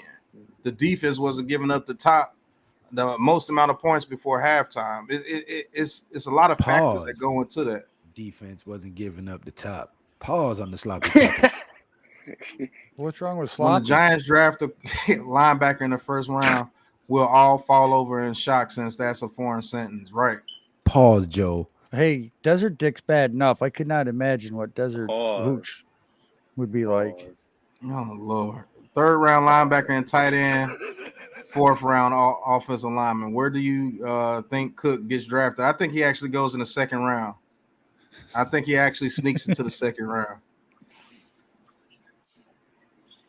Gulag Police, what's going on, bro? Yeah, Oh, coming after me, damn it. DJ is the next Jay Cutler. People thinking he'd be good, then get stuck with him for 10 years. There's no way that he's on this roster past this year if he sucks. Zach the Potato. Gulag Police, he said his girlfriend was sleeping on his lap. What? Yeah. Yeah. YG, I'm not saying anything about this draft. At Authentic, nah, y'all just want to kick Jones to the curb and do what you just said. Pick up a QB based on hope and continue to deprive this roster of talent. I mean, you say you don't want to go on hope, but drafting a QB, that's hope. Oh, someone going to the Gulag Police tonight. Right. That's right. Just got me last night. Ignore the slurping noises you're hearing in the background. What? What? At the NYG, now you're just reaching and being ridiculous. He hasn't played well. He's been average. Just to prove nothing's, but it was funny. I'm not gonna lie. Oh, yeah. He says that Pat, you had my comment on the screen when you said that I ride nobody's coattail. Pause. But glad you feeling better. Everybody glad Lou's feeling better. He says, I hope Wadamire keep dropping. I don't know why he's dropping. That's scary, man. I don't know why. Because he was supposed to be the top tight end. Like, what the hell is going on with Wadamire? We in the point of the year where there ain't much breaking news and players be going up and down draft boards, right? I don't know. That dude may be undrafted. What's up, Reek? Hope you feeling well. What's good, Reek? Yes. Why do we all blame the offensive lineman? Have you seen the offensive line, sir? That's how I know y'all don't watch the film. games. Do you watch the games, sir? Right. We got Xavier McKinney in the second round. We may get some great choices for pick 36. Let them fall right in our lap. Yep. Pause, but true, Shan. Thank you for tuning in. He says, no, Pat, he will just be average with great talent around him. That's it. Well, how can you say that? How can you say What that? great talent has he had around him? How can okay. I get bashed because I say I want to see what the guy could do with people around him. But then people could turn around and say, man, he'll just be average if he had great talent around him. How do you know that? If he was average with what he had now, man, I'm quite logic would tell you that, well, damn, this dude must gonna get better if he has people around him because he didn't have anything around him. Must What get did better. his offense look like when he went down? That should tell you everything about the kid. What did this team look like when he went down? Shit, when he went down. He said there's no Joe Burrow coming out next year either. Yeah, but they're still better than what's coming out this year, Darren. And shout out to Darren for being in the chat. Yes. The What up, league man? know not to give DJ a receiver that can run a full route tree like OBJ. Their DJ narrative will be in shambles. Right. What receiver has he had like a Landry or OBJ out there on the field that continues to play, that doesn't get hurt? I don't want Drake London either. I don't know why they got this guy going in the top 10. I don't understand it. We got Puerto Rican giant YouTubers saying they could put Hutchinson on his ass. Hey, look,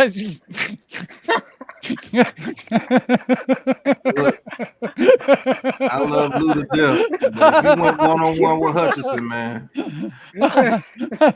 I'll put my money on Hutchinson, bro. I love Lou to death. He might be outside having a cigarette.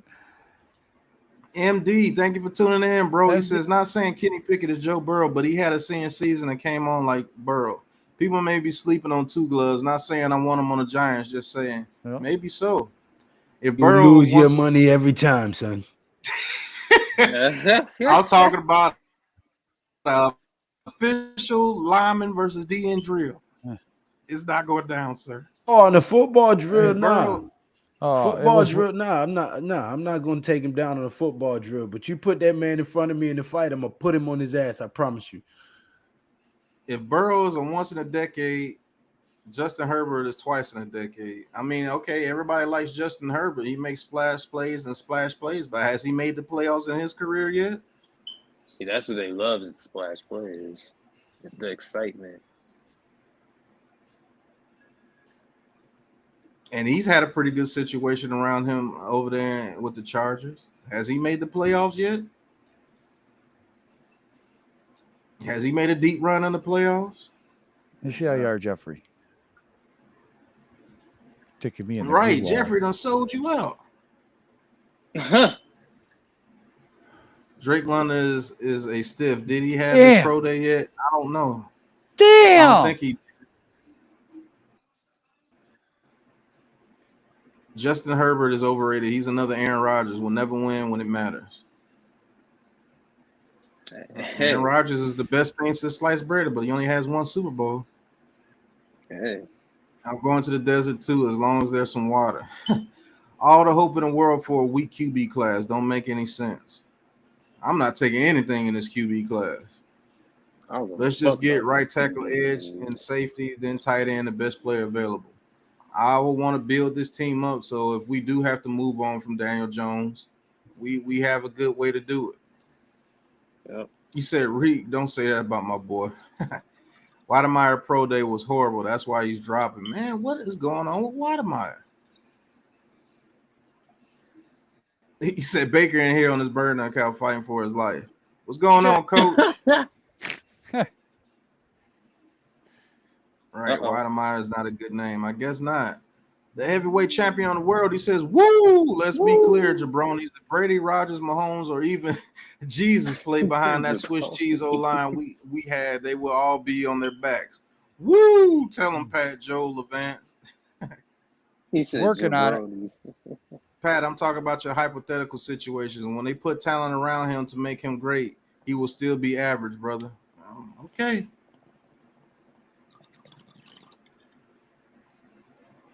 Okay. And if so, what the hell is Baker Mayfield then? Because he had the best talent around him and he played below average.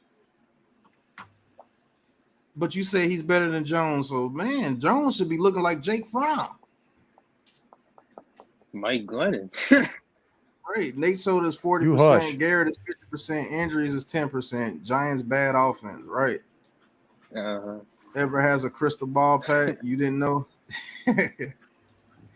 I'm gonna head out. This DJ debate is giving me a headache. Peace, everyone. Have a good night. Have a good night, Later, Jeffrey. They gave Wademeyer a 5.5 prospect rating, meaning they think he's an undrafted talent. Wow. I see. I knew. I knew, man. He may get undrafted, man. He may get undrafted. Mr. Irrelevant? Hey, yeah. He may get undrafted, man. That's crazy.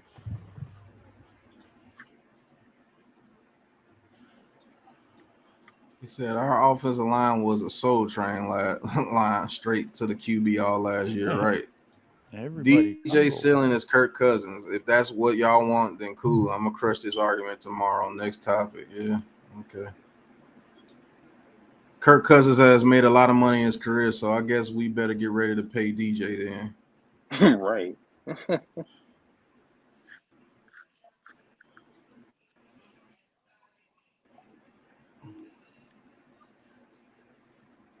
And there's been plenty of QBs that's won a Super Bowl that hasn't been top 5.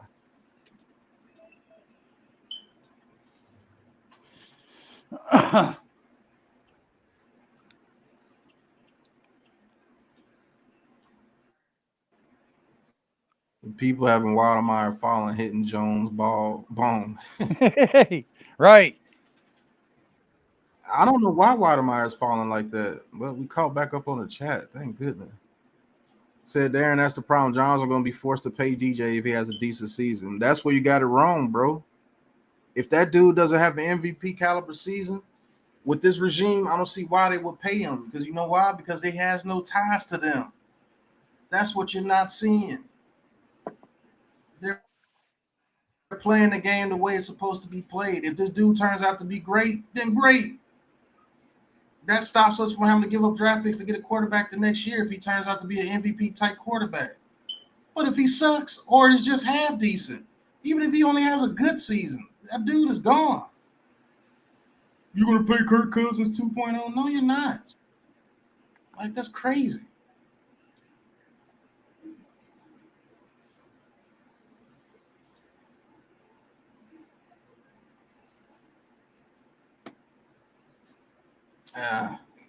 Aiden Hutchinson's gonna be a beast, man. Y'all just watch. Yeah, y'all disrespecting the hell out of Aiden Hutchinson, man. I don't know what's up with y'all.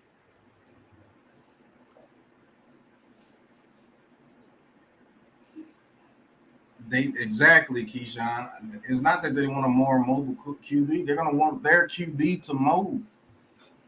Unless this dude throws about 35 to 40 touchdowns, leads us to about 11 to 12 victories, and gets a playoff win, I don't see any way they bring this guy back. At least somebody agrees with me on that. I just said it. I've been saying it. He will have to throw up like 35 to 40 touchdowns and lead us to the playoffs, and maybe have to get a playoff win for them to even consider the franchise. And even then, they may franchise him just to get a team to give us a draft pick for him, a number 1 draft pick, and still draft their own QB. There's no way I'm going to a situation tied to a quarterback that I didn't pick if he's not that dude.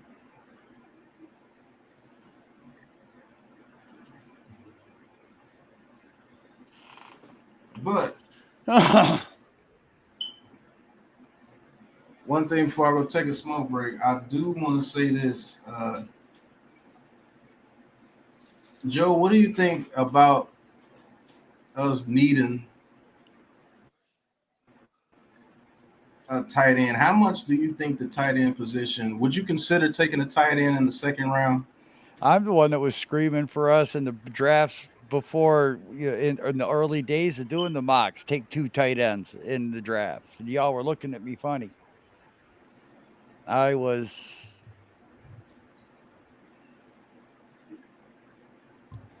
So I've been wanting 2 tight ends in this draft since we started doing mock drafts, and everybody said, no, we only need 1. I'm like, guys, we don't have anybody. So I think I still see us drafting 2, late 3rd, 4th round, or 5th round. I don't think it'll be any later than the 5th round. Could be at 2 and 5.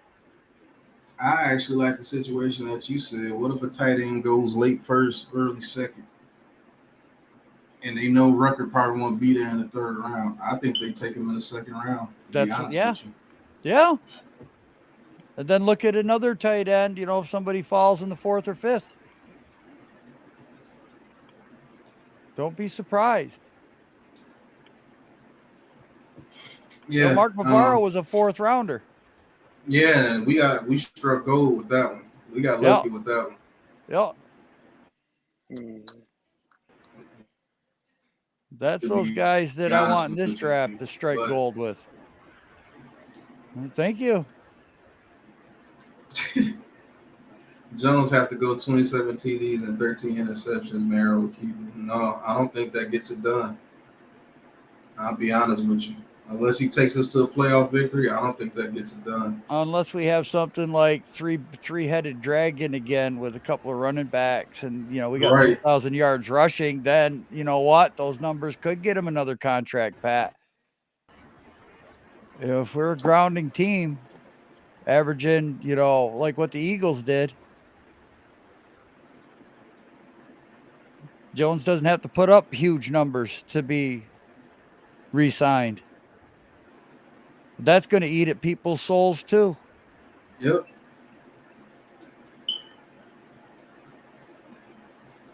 What if we did get Cook and he has 900 yards and we drafted somebody else, maybe 7th round, maybe an undrafted free agent surprises us. Barkley has 1,200 yards. Why does DJ need more than 30 touchdown passes? 27 and 10 would be great. I just think that he has to prove that he could be a franchise QB in order for him to keep win a couple of close games. Yep. He says we're all with authentic with what he's saying. He has 3 full videos on the subject explaining everything in details to prove his points. That's cool. I think you could get a good tight end in the 3rd round. I think you get one in the 3rd and 4th round this draft. Right. He said, I say right tackle, edge, and tight end. Everything else is gravy. Yeah. Kayla, you underestimate the definition of average. Average is just good, but good doesn't win Super Bowls in the NFL. All but 2 of the AFC QBs are 1st rounders. 17 of the last 19 Super Bowl winners are Hall of Fame QBs. Well, most of them are going to Tom Brady. But there have been quarterbacks that gone to the Super Bowl. Freaking Trent Dilfer won a Super Bowl. Brad Johnson won a Super Bowl. Joe Flacco won a Super Bowl. Are those guys elite QBs? Hey, hell, Jimmy Garoppolo played in the Super Bowl.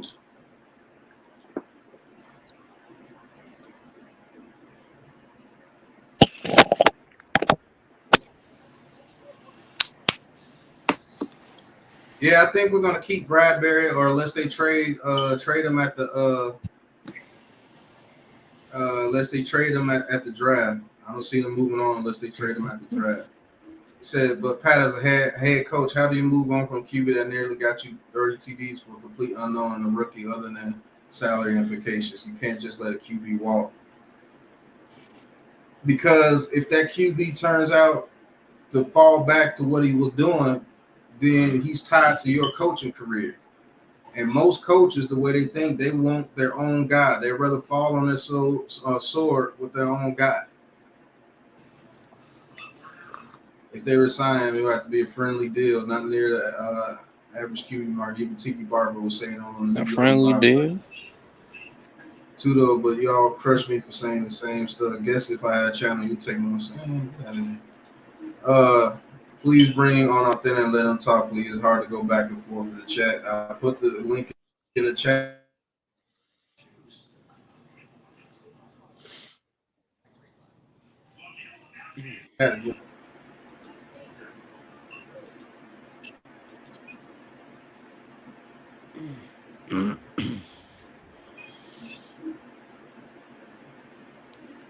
What's up, Rick? Yeah, let's get to 500. We're talking about winning the Super Bowl. Let's get to 500 first, maybe. Right. Let's go 11-6 first.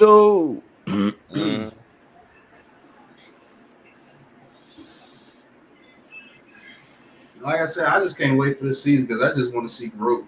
I don't care what position it is. I don't care what team we're playing. I just want to see growth. I just want to see growth. Frank Brandon says, was Trent Dilfer a franchise quarterback when he won the Super Bowl? Hell no. Direction. That's what I Hell want. no. Trendell, come on now. What? Come on now.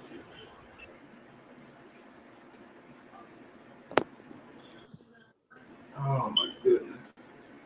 Y'all hold the chat down real quick. I'm gonna take a smoke real quick. All right.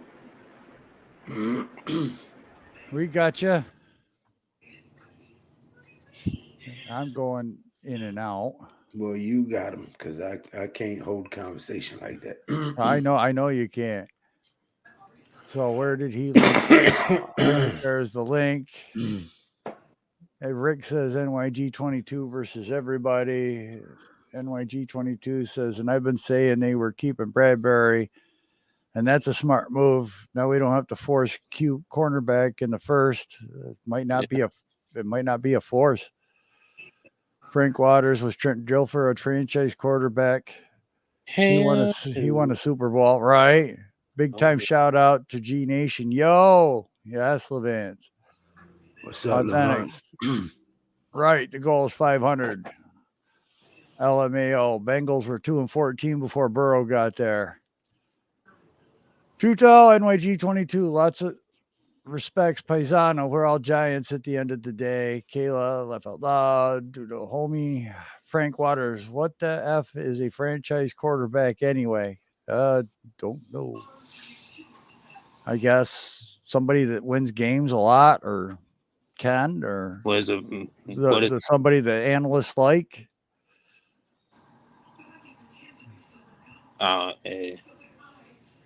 What? I mean, yeah, like you said, maybe like a quarterback that wins a lot of games, like Jimmy G, or I don't know, somebody that. Rick says Authentic, that was rare, and you know it. 500 is sensible. Come on. Authentic says that's loser mentality. I also said 17, 19. Dilfer and Johnson are right before that. All you have is Flacco and Foles in the last 19 Super Bowls played, and Flacco looked better than DJ. Tiki is no longer a Giant. He's too bitter to stay a Giant. Who do y'all want second, third, and fourth?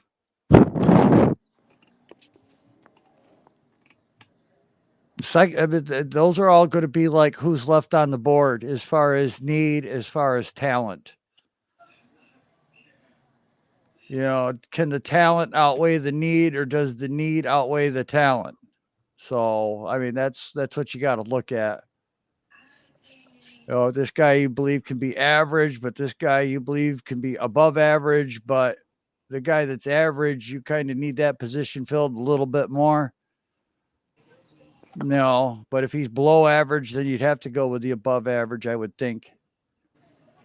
No real definition, just what the media has put out there. I mean, hey, that's why I don't watch the media, man. Right. Kayla says it authentic. I'm just joking, by the way. Don't take it personally. Levant, chilling, brother G Nation. Always sending thoughts and prayers your way, brother. Thank you. Rick says, Lou, that would be special if we won our next Super Bowl when we go 11-6. Sensational. Tuto, NYG 11-6 next season and forget about it. Tell him again, Tuto. 11-6 next season and forget about it. Okay. Diella says, NYG, if Jones doesn't work out, I want our corners to get toasted every game all the way to a top 3 pick. Trade him. LOL. Sorry, Taj. What'd you say? What? It sounded like you was trying to say something at the same time. I was just making sure you didn't get cut off. No, I didn't say that. Oh, I'm sorry. I didn't hear him. No real definition, just what the media has to put out there. Frank says, number 11-6 for brother Lou. NYG says, Frank, just know it ain't Daniel Jones and the Giants need one. Christopher Tony says, please, Pierce from Cincinnati and D Woods. Wide receiver. I wouldn't mind that in a second. Not going to lie if he was there. Darren Says everyone loves Trevor Lawrence and hates DJ, but check their rookie year stats. Well, I agree. I don't, man. We just beat this like a dead horse. A lot of us Giants fans are so. Pause. Keyshawn says Keela never that authentic. Rick says Darren, that's facts, bro. DJ may not be Joe Burrow, but at least we're going to build the team the right way, or at least try. I agree with Rick right there. That's all I want to see. I want to see progress, improvement. Do we have the guys on the roster that's going to do it? I doubt it. But there's going to be a few guys on this roster that you're going to see something, and you're going to look, guys. Sorry to cut you off, Joe. No, go ahead, G. These guys haven't even performed one draft yet. All right, this is a whole new regime. We've stocked up on some free agents.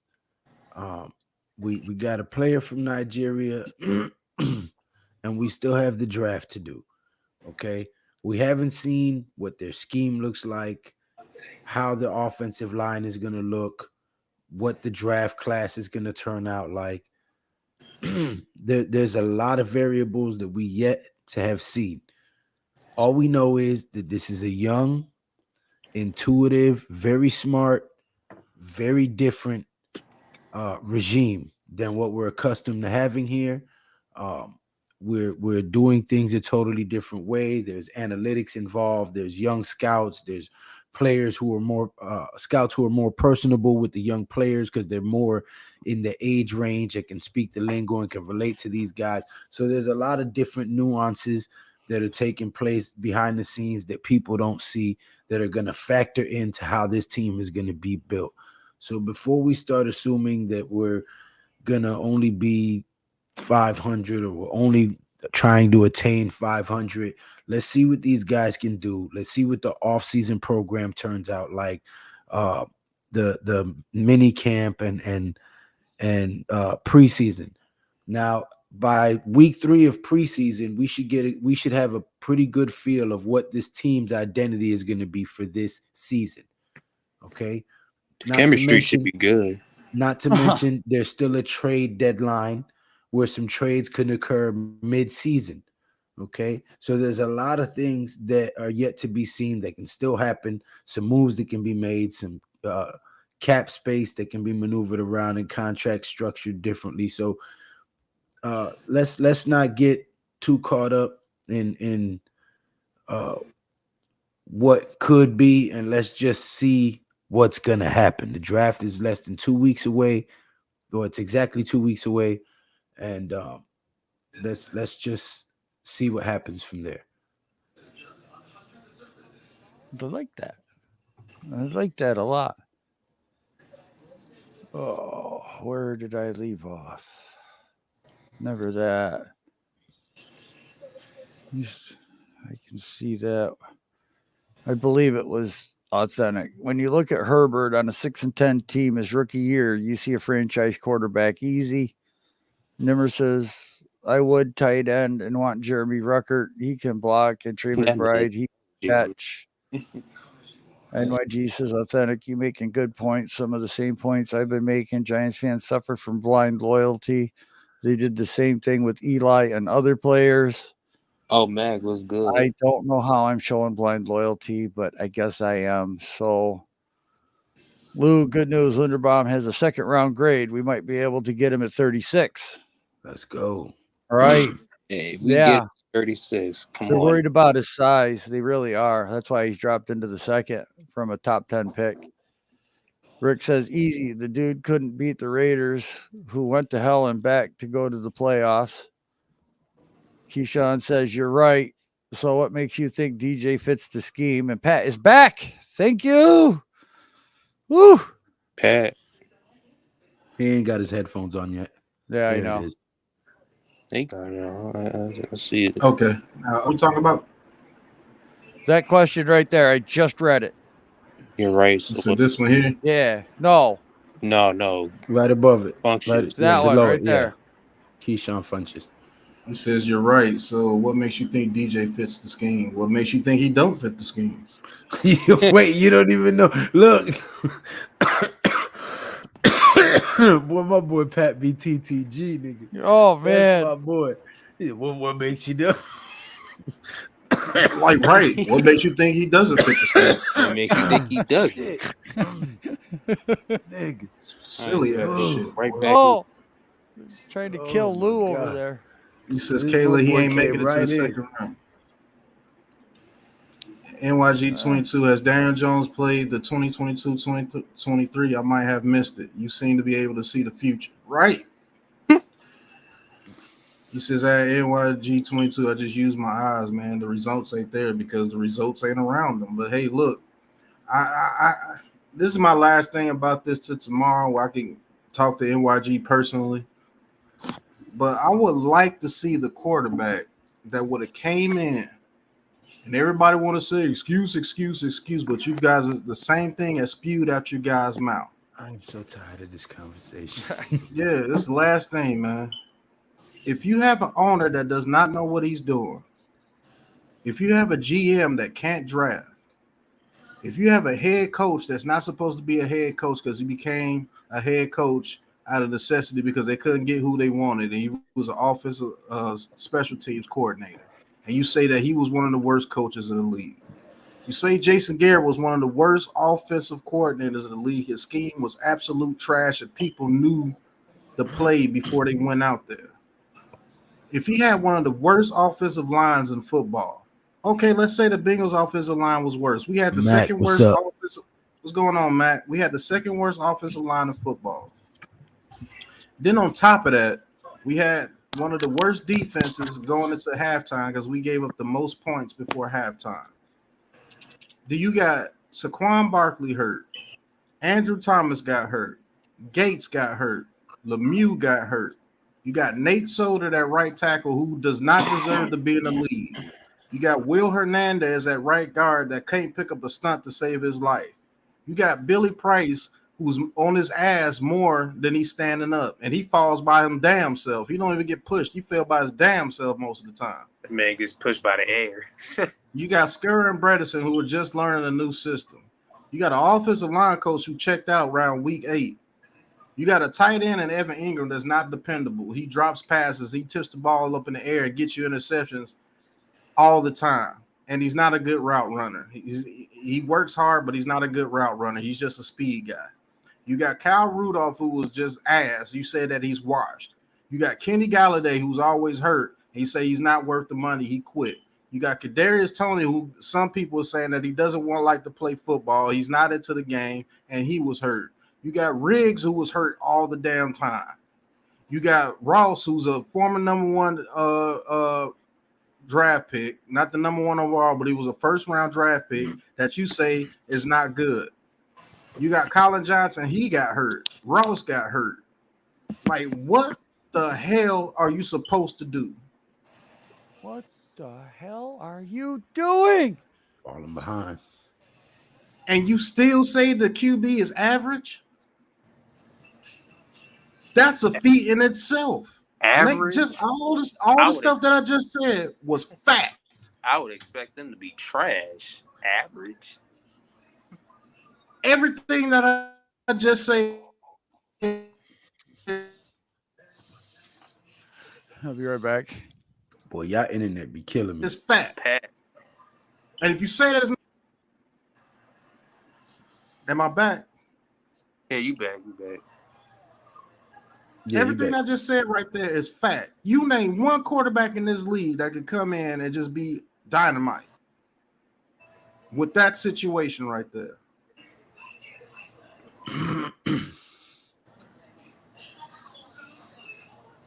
I apply things to where if I'm in that situation, and guess what? If I'm in that situation, I'll be looking around like, damn, man, what the hell am I supposed to do? Oh, not to mention that your receivers don't really know how to run routes and sit in a zone when they're supposed to sit down and stay wide open. No, they keep running and run into coverage. Not to mention that you got people dropping passes all left and right. Not to mention that you get holding calls and stupid ass penalties left and right. What are you supposed to do? What the hell are you supposed to do? Besides, go out there and work your ass off and try to do the best with a shit situation. If that situation is as messed up as you guys say it is, how the hell can you judge somebody off of that? Apply it to your lives. I know. Say if you went to your job and you didn't have the tools, right? And you didn't have the tools to get the job done, but they tell you suck and we're gonna fire you. You're burning my incense. Right. Lou was a handyman out this world. And you tell Lou to go make a studio, but he has none of the lumber to work with. The lumber that he's worked with is warped. His tool doesn't work when he needs it to work. It cuts in and out on him. My tool works just fine, sir. His tool, you know what I mean, bro. His saw is not working. It keeps going in and out because there's an electrical problem with it. Nothing worse than disrespect around here is unreal. Yeah. The team that you hired for him to go out there and build the stuff with him, they're late and they don't know what they're doing. They're sorry as hell. And then when he builds it, it's not up to par that you want it to be. That's right. Man, I don't like this analogy. You're making me looking like I don't know how to do my work. I know. It's like, I mean, mine might be old. It might be named a Binford 2000, but when Binford first came out, that was the thing that you had to have. You had to have a Binford. Son of a bitch. Oh. Am I back yet? Hey, can y'all hear me? Holy friggin' Hannah, that's bullshit. Can y'all hear me? Yeah, yo. Can you hear me? Yeah. Authentic, is that you? Authentic. What's poppin', fellas? How y'all living? Oh, what's going on? What's good? Ain't too much, man. I just, I wanted to pop up and, we was doing a lot of typing, so I figured, man, let's chop it up and talk this quarterback stuff a little bit more, man, and give y'all a little bit more meaning on my definition of average. I was trying to get away from the quarterback conversation. Son of a bitch. I'm sorry, Lou. I'm sorry. I had to come up here and talk that talk, brother. How's your day been, Lou? Well, I'm still recovering from COVID, so I've been better, but thanks. Oh, that's horrible, man. But I just don't want people to get it misconstrued with what I'm saying in the chat there when I'm talking about average. Average is good. I think average is right below before when you become a great quarterback. And I tried to list guys like Ryan Tannehill, other quarterbacks of that caliber that I think are still in that average bubble. But earlier I heard somebody bringing up Derek Carr, and Derek Carr is a quarterback that I don't think is in that average bubble. I think he's right on that cusp of being a great quarterback. He's one guy who doesn't necessarily have the pieces around him. We talk about teams lacking number one wide receivers and lacking weapons and lacking offensive line and lacking a running game. I mean, that's been Derek Carr his entire career. Josh Jacobs came over there and they had to run the game over there with Josh Jacobs. See, and their offensive line is not up to par. You're exactly right. But the thing that separates them from our situation, they actually had coaches that have good schemes, bro. We're talking about the Raiders who have gone through probably the most turmoil of any team we've seen probably in the past at least decade here, and still managing to be able to win games because they have that guy at the quarterback position that can elevate and go above and beyond. Nobody thought Hunter Renfrow was a number one wide receiver in this league. When they lost homie to the car accident, the first-round draft pick, Henry Ruggs, who wasn't producing that much, but was still definitely a threat down the field and was drawing double teams to open up other receivers, and the tight end, Darren Waller. We can't forget about that. But, I just think that there's a very big difference when we're talking about a guy like Derek Carr and when we're talking about a guy like Daniel Jones. When we talk about Baker, I'll put Baker in that same bracket as a Daniel Jones. But we can't – I'm not going to say we can't. We could do what we want to do, to be honest. But at the end of the day, when I'm assessing the game, I can't take the hypotheticals and put them over what I've really already seen with my eyes. Baker Mayfield showed us that he could put up points not only in the regular season, but in the playoffs as well when Odell Beckham was not a part of the roster and was out for the whole season. This hypothetical thing about throwing Baker Mayfield into the New York Giants system, I said this in the chat, but I'll reiterate it again. Who knows? Maybe Baker Mayfield's the kind of player that when he's lacking the resources around him, he elevates his game because when Odell went out, it's clear that Baker Mayfield was playing better football. You know why he was playing better football than when he went out and when Odell Beckham went out? That running game was absolutely amazing over there with the Of course, the running game has been amazing. Of course, and he was doing that. Keep he it was funky. If the running game is been so amazing, how come in that playoff game they didn't just run out the clock when they got that 30-point lead early on? It took Baker Mayfield and Jarvis Landry to get things going to put that game and put that nail in the coffin. Well, first of all, the only reason why he was in that position because Ben Roethlisberger was playing absolute ass. If Ben Roethlisberger was playing this game like how the Pittsburgh Steelers usually play, they would have beat the Browns. But they got up huge twisted. And I remember that game very well. Ben Roethlisberger ended that game with 500 yards. Yeah, because they were throwing it across. Let's not forget they got the 30-point lead in the first quarter. Right, because Ben Roethlisberger was playing like absolute ass. But when he started playing like he was supposed to be playing, they damn near came back, didn't they? They came back. They definitely came back, and they made it a game. Like I was saying, at the beginning, they would have beat the shit out of the Browns that game. It still took a drive from Baker Mayfield to put that game on ice, and he did it. Now we can talk about hypotheticals about what Daniel Jones could maybe do, and I'm not going to sit here and say that those things don't matter at all because a player's ceiling is very important. That is, we do want to know where is the potential that this guy could go. How do we know that Baker Mayfield is playing to his ceiling already? We don't. That's why I don't like relying on the hypothetical situation of let's say, Patrick Mahomes from the Kansas City Chiefs system and bring him into New York and just try to guess at what it would really be. We've seen Daniel Jones in the New York Giants system for 3 seasons already, and we've seen nothing but average. One thing that I like that people have been harping on lately about Leonard Williams is that he only had the one outlier season where he balled out and had 11 sacks or whatever it was. We can't take that one season and go, that's who he is. We should probably take the other seasons in account and average out those seasons, more important than the season that's the outlier season. With Daniel Jones, you have a rookie season that was played with turnovers and with fumbles all over the place. I love these stats because I always keep them off the top of the dome. 19 fumbles, 11 lost fumbles. 6 of those 11 lost fumbles were picked up and scooped for touchdowns for the other team. These are things that we have not seen out of any quarterback who has turned that around on a U-turn and then actually been a successful quarterback in the NFL. We're talking about a day and age now where you only get 3 years. It don't matter if your system is broken. We could look at guys like Brady Quinn, who might have been a decent quarterback if he was in the right system. But under the wrong circumstances, he could not show that he was better than the system or better than the team that was around him.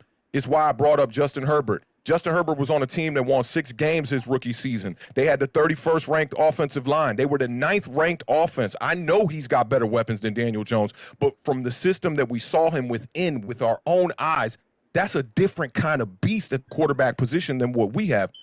Daniel Jones, to me, and that's why I never call him trash, because Giants fans are can be very sensitive about the quarterback position. I get it. I used to be like that when I was younger about Eli Manning, but watching Eli Manning taught me a lot. The Giants did hang on to Eli Manning too long, but thank God Eli was still able to produce when he got Odell Beckham in 2014, 2015. He had a decent season. 2016 we produced, and then you saw him completely fall off of a cliff, but they waited too long. Now with the Daniel Jones situation, it's like we can't just sit and we've seen 3 seasons. And literally, the 2021 season, there ain't a highlight that we could even hang our hat on from Daniel Jones. I don't care how bad the team is, bro. There should be some highlights. Really? You guys are looking at this in the wrong light. Right. You guys are looking at this in the completely wrong light. Because think about it right now. What's Daniel Jones' trade value right now?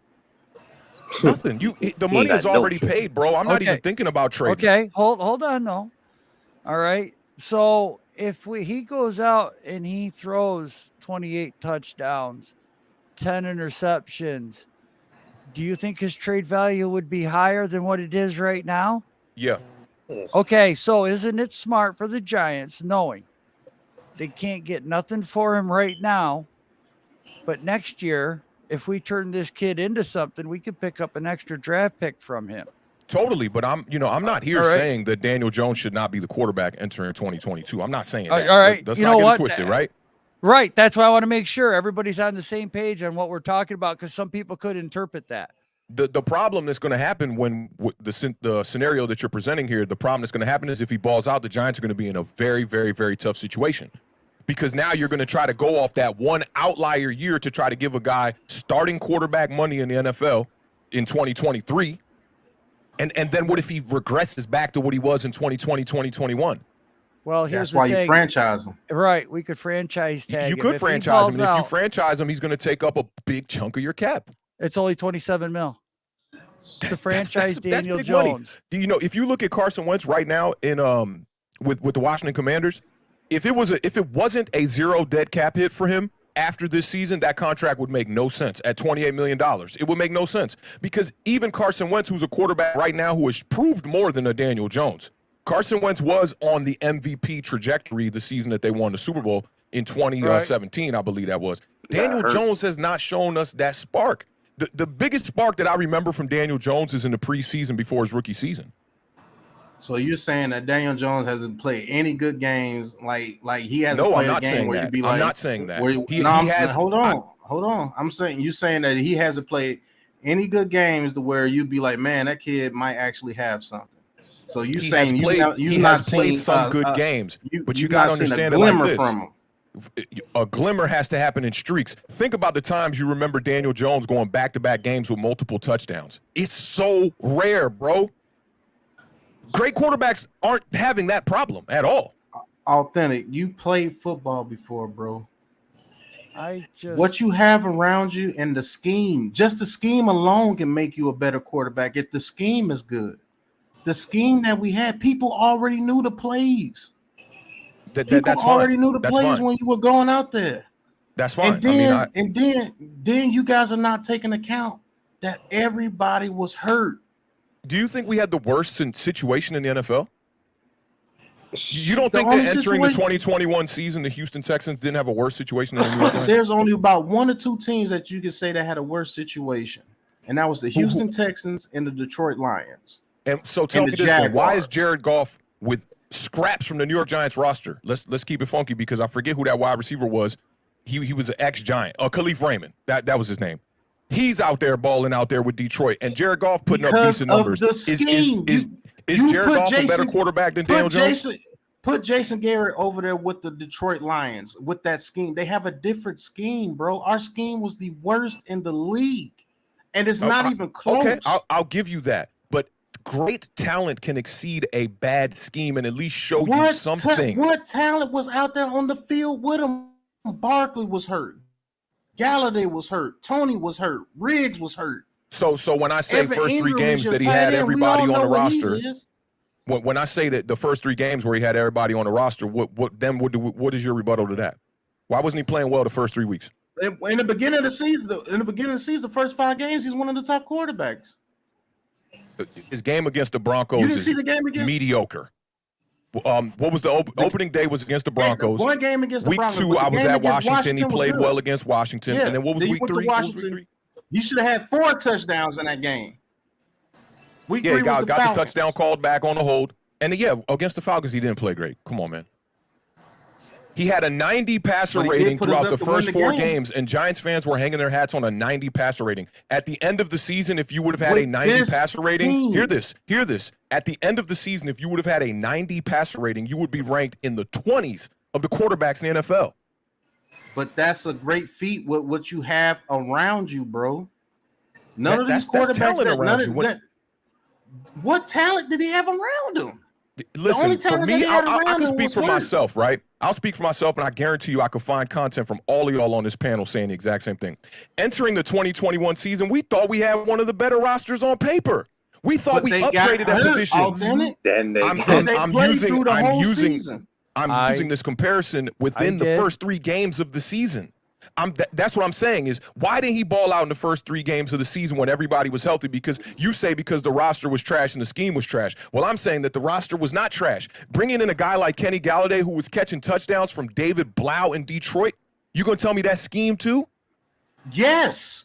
Scheme matters, bro. If the defense know what you're going to do before you do it, that matters, bro. I mean, that matters. No matter what quarterback. I think, and that's what you guys like to harp on is like that hypothetical thought that no quarterback could come to New York and actually play well. You got to understand, man, that right now to make a run in the NFL, it starts at the quarterback position. No, duh. I know that. So when we're looking at our guy, They were saying the same things about Daniel Jones they were saying about Eli Manning. When we got that offensive line, there are people out here that are saying that Daniel Jones is straight up trash, bro. Now, I don't say that. I say that he's an average quarterback. At this moment in time, he is not showing me that he's a great quarterback. Eli Manning came out the gate. The expectation was higher. Nobody's saying that he's going to be a great quarterback. But there's been plenty of quarterbacks that have been good where if you put a good situation around them, they can shine. Who? Alex Smith comes to mind, bro. Alex Smith. If you think about building a team, Big Pat, would you build it with Alex Smith? Yes. That's where we differ, bro.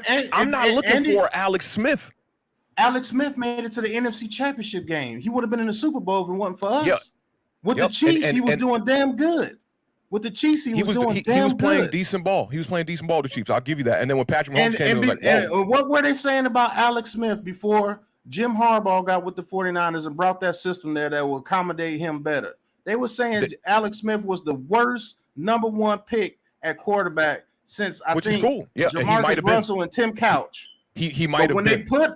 But all I'm saying is when they put a system around that guy, when they put the people around that guy, he turned into a pretty damn good quarterback. And he took over there with Andy Reid and the Chiefs, and he was playing damn good football. Okay, but why did he go to the Chiefs? It's just that Pat Mahomes is because Kaepernick came there. And when he got hurt, it was really because he got hurt and Kaepernick came off the bench and balled out, and they realized, this guy's better who's been sitting on our bench. Yeah, and so you see where I'm going. You see where I'm going with this, though. If he was such a great quarterback, like you say, a guy that you will want to start the franchise with, why is a Super Bowl caliber team like the San Francisco 49ers saying peace? Because he was cheaper, and Colin Kaepernick proved that he could come in there and ball too.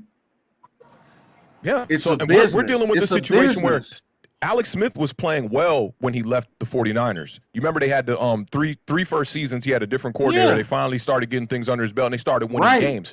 Daniel Jones has been 3 seasons right now. He's not winning games, bro. Bro, I don't care about the circumstances around him. So you don't care about like how like people think crazy.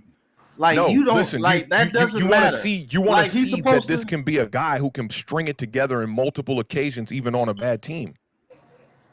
You guys don't know how dire the situation is over here in New York. I could see if this was just a bad situation here or there, but Joel even said this. Deshaun Watson only won 4 games with the Houston Texans when that situation over there was trash, and we all know exactly. But when you go back and you look at the highlights from Deshaun Watson, dude, if you go back and look at them 2021 plays, highlights, statistics, it's off the fucking charts, man. We shouldn't even be comparing it to Daniel Jones. Like it's not in the same stratosphere. He had 33 touchdowns, 7 interceptions, like 4,800 yards, man. Bro. That's what I'm saying is on a bad team, like he was on a bad team in 2020. You can't say on one hand, Daniel Jones doesn't win games, but when we tell you that Deshaun Watson didn't win games, look at his highlights. No, you put it in a microscope and looked at it in a macro view. You looked at only the 1 year where he won 4 games. Deshaun Watson's been to championships, consistent winner throughout his career. When they had a good system, and when he had D-Hop, when he I wouldn't even call the Bill O'Brien system a good system. Like it wasn't that good. When you had decent players around him, when he had what's my guy? He stayed hurt a lot, but when he played Will Fuller, he had Brandon Cooks. He barely played. When he had Brandon Cooks. Brandon Cooks had Deshaun I put Brandon Cooks and Kenny Galladay in the same bubble. Miller. You said what? Lamar Miller, I put Kenny Galladay and Brandon Cooks in the same bubble. Like the potential. Brandon Cooks is a way better receiver than Galladay can ever be. If you said better, I would say all right, but way better. How many times has Brandon Cooks led the league in touchdowns? You want to look up Brandon Cook's stat? That dude's a borderline Hall of Famer. Brandon Cook, bro. That dude. Listen, I'm not y'all. You sleep on Brandon Cooks, bro. I'm not. You can go back to my podcast where I talk about Brandon Cooks being the threshold of a number one, a pure number one. He's a solid wide receiver, but to say that Kenny Galladay he's way better than Kenny Galladay, are we going there? Way better? I think he is, bro. I think he could be better, but this is exactly my beef that I had with the Baker Mayfield and Daniel Jones thing. Like, if somebody says, hey, I think Daniel Jones is better than Baker Mayfield, I'm like, all right, whatever. But when somebody goes, oh, man, Baker, and they have that kind of condensation to it. To me, it sounds ludicrous because they're both average. With Brandon Cooks and Kenny Galladay, they're both good. They're both good wide receivers. I can't give Baker Mayfield average, bro. He had that situation over there with the Browns. Get it? They made the playoffs one time, but man, we all know who was the real reason. But the guy who's literally fumbling on every damn drop back, we have no problem saying that he's above average. Did Daniel Jones not clear up his fumbles? He did. He did. Of course he did. So was he fumbling every drop back last season? No, but he also didn't play 6 games last season, too. He's hurt every year. Baker Mayfield hurt every year? No. We're going to say that's because the offensive line, right? Daniel Jones is not even getting hit in the pocket. He's getting hit when he's running the ball. I think he could have played last year, but I think Joe Judge set him down because he believed he was coming back. And the season was over with, and they wanted to get another hypothetical, Big Pat. There's no facts to that. That is a hypothetical, but yeah. I think they sat him down. That dude was throwing 60-yard rockets, and they're saying his neck was hurt. No, I think they just sat him down. Totally could be the case. Totally could be the case, right? I mean, could be. I don't know. But they sat him down. It also could be that he wasn't cleared to play. Maybe he felt great, but if he took the wrong hit, it could end his career. Could be anything, right? But for me, at the end of the day, when I just look at the Daniel Jones body of work, to me, it screams average. It doesn't scream like, wow, this guy's It's like you guys are saying that me and Joe and people like Lewis saying just give this guy 1 year to see what he can do with a good team around him. You guys are taking it like we're saying that Daniel Jones is going to be great. No, I'm only defending my stance on it, Pat.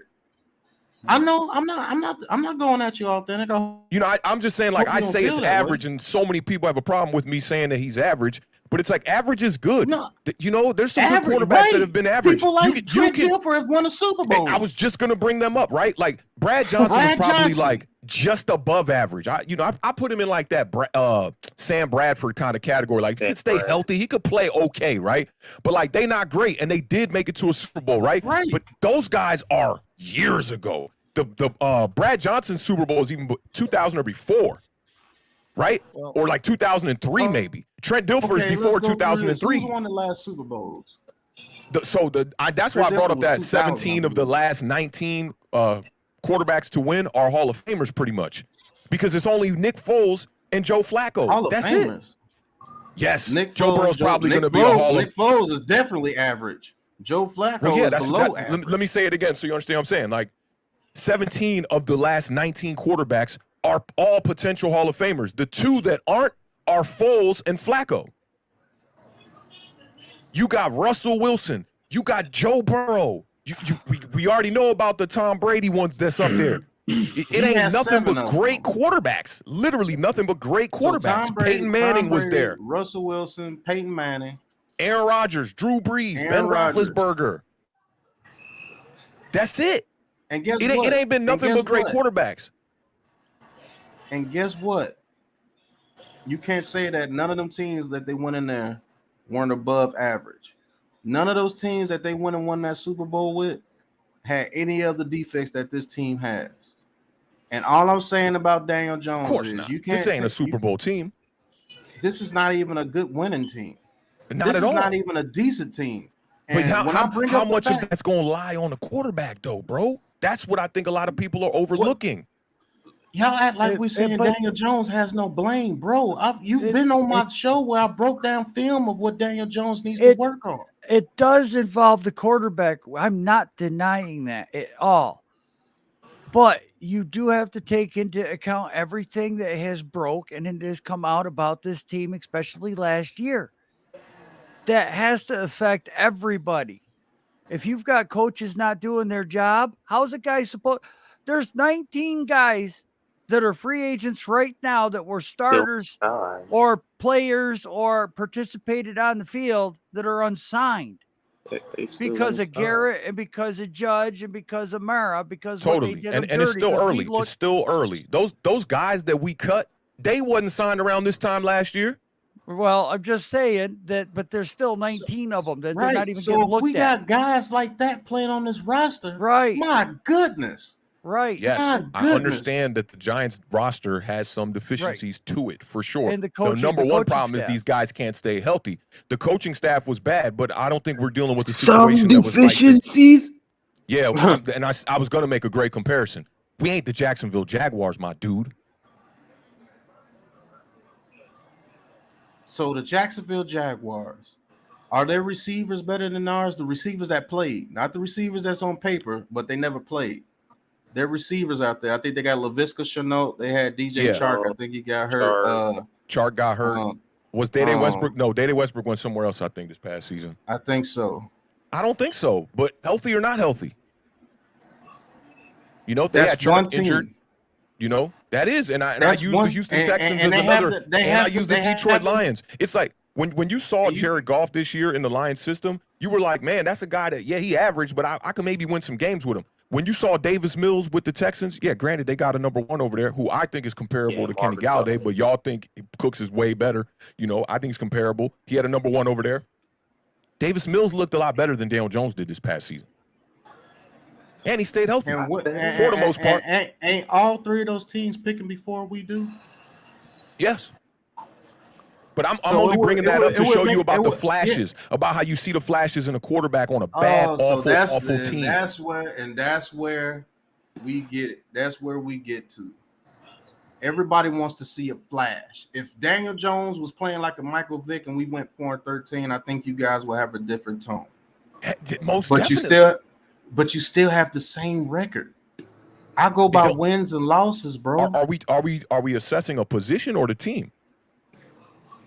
I'm assessing the whole team, but you guys tell me that it shouldn't matter. DJ should still ball, even though the team. I'm just assessing the quarterback position. Dog water. The team around him is bad, but to me, the roster is not awful when healthy. The injuries were definitely a big problem this year. So what makes your franchise better? A quarterback that can do flash. You dropped out for a second. Games or quarterback that you say that is games. Say it one more time because you was lagging out real quick. Man, it's internet. Can you hear me now? We can hear you though. Yeah, we hear you. Can you hear me now? Okay. Mm-hmm. So I just want to know what makes it better that a quarterback could go out there and make flash plays and we still have the same exact record. What makes that better? Future. You know, because we were talking about future when I first brought up Daniel Jones, right? So when you're thinking about keeping a guy going into the future, some Giants fans out here, I'm not saying you, some Giants fans out here are saying, oh, well, if Daniel Jones throws for 30 touchdowns and blah, blah, blah, it's a no-brainer that the Giants are going to sign him back. No, because here's the thing. That's true. And I know we were agreeing on a lot of this about the MVP season when I was in the chat. He has to have an MVP season for that to even be an inkling of a thought. Because, look, history will break it down for you. You tell me or anybody in the chat, somebody said Drew Brees when I said this the first time. You way off on that one saying Drew Brees. But tell me the quarterback who got the starting job. They gave him the keys at least by year 2. He plays for 3 years, very average on a bad team or a good team, whatever it may be, and then goes out there, balls out 1 year, and they go, okay, well, here goes the bag. Josh Allen. Josh Allen, he what are you talking about? I mean, his 3rd season, he completely balled out. But his first 2 seasons, actually, he had worse numbers than Daniel Jones in his first 2 seasons. You might not be accounting for the rushing. That's what you're forgetting. You could just look at Josh Allen his first 2 years in the league. It's way better than Daniel Jones. Completion percentage was awful. I know him off the top of my head, 52 and I think 58 for the 2nd year. They brought in Diggs the 3rd year. This dude elevated crazy, but he was always running the ball. It's like Cam Newton, right? People want to look at Cam Newton's numbers sometimes and go, oh, the dude don't got no passing touchdowns. He's only got like 15 and 12 or whatever. But people aren't accounting for what he's doing on the ground with his legs. Josh Allen ain't running the ball and fumbling it. Fans of the Buffalo Bills aren't holding their breath every time Josh Allen rolls out of the pocket. So Daniel Jones doesn't do anything on the ground either? I think he's Show me how many touchdowns Daniel Jones had on the ground this past year? 2? How many big runs does Dan Jones have for the Giants? He's led the damn Giants in rushing. He's led the team in rushing because nobody's on the field. Has he led the team in rushing for a season? Yeah, almost. Nah, I don't think he did though. I don't think he did. The Wayne Gallman season, Gallman had the ball out the whole second half of the season to beat him out for rush yards. He barely got beat out. This past season, right? So he was leading the team in rush yards. Yeah, that's what I'm saying. He never led the team in rushing throughout the whole year. Jalen Hurts just did that with the Eagles, and they had healthy running backs there all year, 3 of them. Yeah, because the system is based off that. They run a system. Yeah, they definitely give him the stuff that'll make him excel. But Daniel Jones, it's hard to figure out what that is. Some people think it's throwing the ball deep down the field, but then it's like he doesn't like to pull the trigger unless it's wide open. It seems to be that not throwing the ball down the field was about 70% of the scheme, 30% Daniel Jones. You want to know one thing about the Daniel Jones injury thing? All the games that he missed really came this year because his rookie year he missed 2 and the other year he missed 3. Yeah, and then this year was 6, yep. Yeah, so everybody act like this dude's been hurt like Saquon Barkley or something. Well, Saquon is kind of the same thing if you think about it because, look, rookie year, he doesn't miss a game. Second year, he missed 4 games, came back off the injury. Blew out the ACL the next year and then dealt with the ankle and the, coming back off the ACL this year. So it's about half and half. So why don't people say the same things they say about DJ, about Saquon Barkley? They do, though. I mean, I'm sure you see it on Twitter. People calling Saquon Barkley a mascot. People's avatars say trade Saquon Barkley. I'm talking about in my chat. Oh, I don't know. I don't know. But Saquon Barkley is like, oh no, man, he could be the future. But I do think that your chat might be like very strong. Fandom kicks in more than the reality. Sometimes. Twitter, like, because look, I've been a Giants fan for a long time. I'm about to be 39 years old, right? We OGs, okay? I remember when Eli was coming up, where my homies was like, "Yo, man." I think it's about time for us to move off him right before the Super Bowl 07. I was like, nah, just give him one more chance. Just give him one more chance. Thank God he got us to the Super Bowl because if he didn't, people would be looking at Eli Manning like, dog, he's a bust. Without the 2 chips, we can't ever take those away. But without the 2 chips, people aren't looking at Eli Manning going, that's a Hall of Fame quarterback. So I just get it because when you're younger, it's like that's how fans are. You want to see your guy win. And a lot of fans will say this. They like, I root for the logo on the helmet, not the name on the back. And I'm sure you've heard me say this a bunch of times. I'm the opposite, bro. I root for the players because that logo that's on the helmet is nothing without the 22 men that go out there on the field. So they are very important. But you got to show me the same way that people are on the Daniel Jones wagon, like he can do no wrong. I was kind of and still am like that with Odell Beckham. But the big difference is Odell Beckham was producing on the field on an awful team. He still was putting up major numbers on terrible teams. 33 touchdowns in 3 seasons. Daniel Jones, that's what I'm talking about with the spark, bro. Like, I just want to be like, yo, okay, if this is the guy who's leading us to victories or, when we lose games, he's the one who's keeping us in the game, well, show me the plays. Somebody was saying he's kept us in every game. The Raiders game, Daniel Jones couldn't put the nail in the coffin in the Raiders game for about 4 possessions in the 4th quarter, giving Derek Carr plenty of opportunities. And then finally, our defense made the play to end the game. You go back, you look at the Philadelphia Eagles game. It was 13-7. Like, dog, our offense scored 1 touchdown the whole game in a game where Sirianni tried to come out there and show that Jalen Hurts could throw the ball on the Giants defense, had Jalen Hurts looking like a damn fool, ended up throwing 3 interceptions in that game, and the Giants still barely win the game by 6. Not on the back of Daniel Jones, on the back of the kid who dropped the pass at the end of the game on the goal line. Let's go back to Carolina Panthers game. What did Daniel Jones do against the Carolina Panthers? Barely anything. Our defense pitches a shutout. We get the victory like 23-3 or something like that, and we coast the victory. So for me, it's like, yeah, we're a better team when Daniel Jones is in the game. Obviously, when you got guys like Mike Glennon and Jake Fromm sitting on the bench, but those guys ain't I don't want to be comparing my future quarterback to those guys. And Mike Glennon put up 4 red zone touchdowns in like 5 or 6 games. Yeah, he was throwing a ton of interceptions, but you know how many red zone touchdowns Daniel Jones had? Last season he had 5. This is not good quarterback play. I don't care if the team is bad or not. Daniel Jones is average, and I say that a lot because he does make it where he puts you in position to maybe win the game, but when it's time to put the nail in the coffin, show me the game-winning drive from Daniel Jones. Even the first game that he comes in and everyone is wowed against the Bucs, bro, if the kicker don't shank the field goal, that's an L. Don't forget, Janoris Jenkins gets burnt by Mike Evans at the end of that game, set them up for a field goal at like 40 yards, and they just shank it. Nobody would even talk about that game if we didn't win it. That would have been on the defense. That wouldn't have been his fault. You're right. On the defense. You're right, but only reason why I'm bringing that up, I'm not using that to fault anybody. I'm using that to show that that's the one game that people think that, like, Daniel Jones came back in, right? But, like, where are the rest of the 2-minute drills? Bro, you've been on the field for 3 straight seasons. You've had plenty of opportunities where you're down 6 to try to put a touchdown up on the board and don't do it. Did he not close it out against the Saints? The Saints? Sure. Did he not close it out against the Saints? Yeah, I'll give you that. So in 3 years, do we got more than that? Or are we hanging our hat on that one game? No, I mean, he really closed it out. What about Washington? Plays a great game. I'm sitting in the end zone in Washington during the third down when Sterling Shepard runs the little inside slant route on 3rd and 8, and Daniel Jones can't put the ball in front of him, throws it on his back shoulder. Yeah, granted, Darius Slayton dropped a pass that was maybe a little bit high, but in the NFL, you should make that catch. Yeah, he dropped that pass. But we had 2 opportunities on offense to put that game away late in the fourth quarter, and you don't do it. You know this from playing football and from coaching football, Pat. When you get them opportunities in that window open, the great ones go right through it. Be right back. Yeah, but it's also a team game too. The defense allowed them to get down there to score again, and then they were jumped off sides on a missed field goal. So you actually should have won that game 3 times. Because if they want to call, if they didn't call that bullshit holding penalty when he ran the ball in the end zone, if Slayton catches the ball, we're not even in position to be in that position. We would have won the game outright. We was throwing 40 that game. Totally. I totally agree with you there. The defense collapsed at the end of that game. Your boy, who's actually a New York Giant now, Ricky Seals-Jones, catches the game-winning touchdown. Right. Over, what's his name? Adoree Jackson late in that game.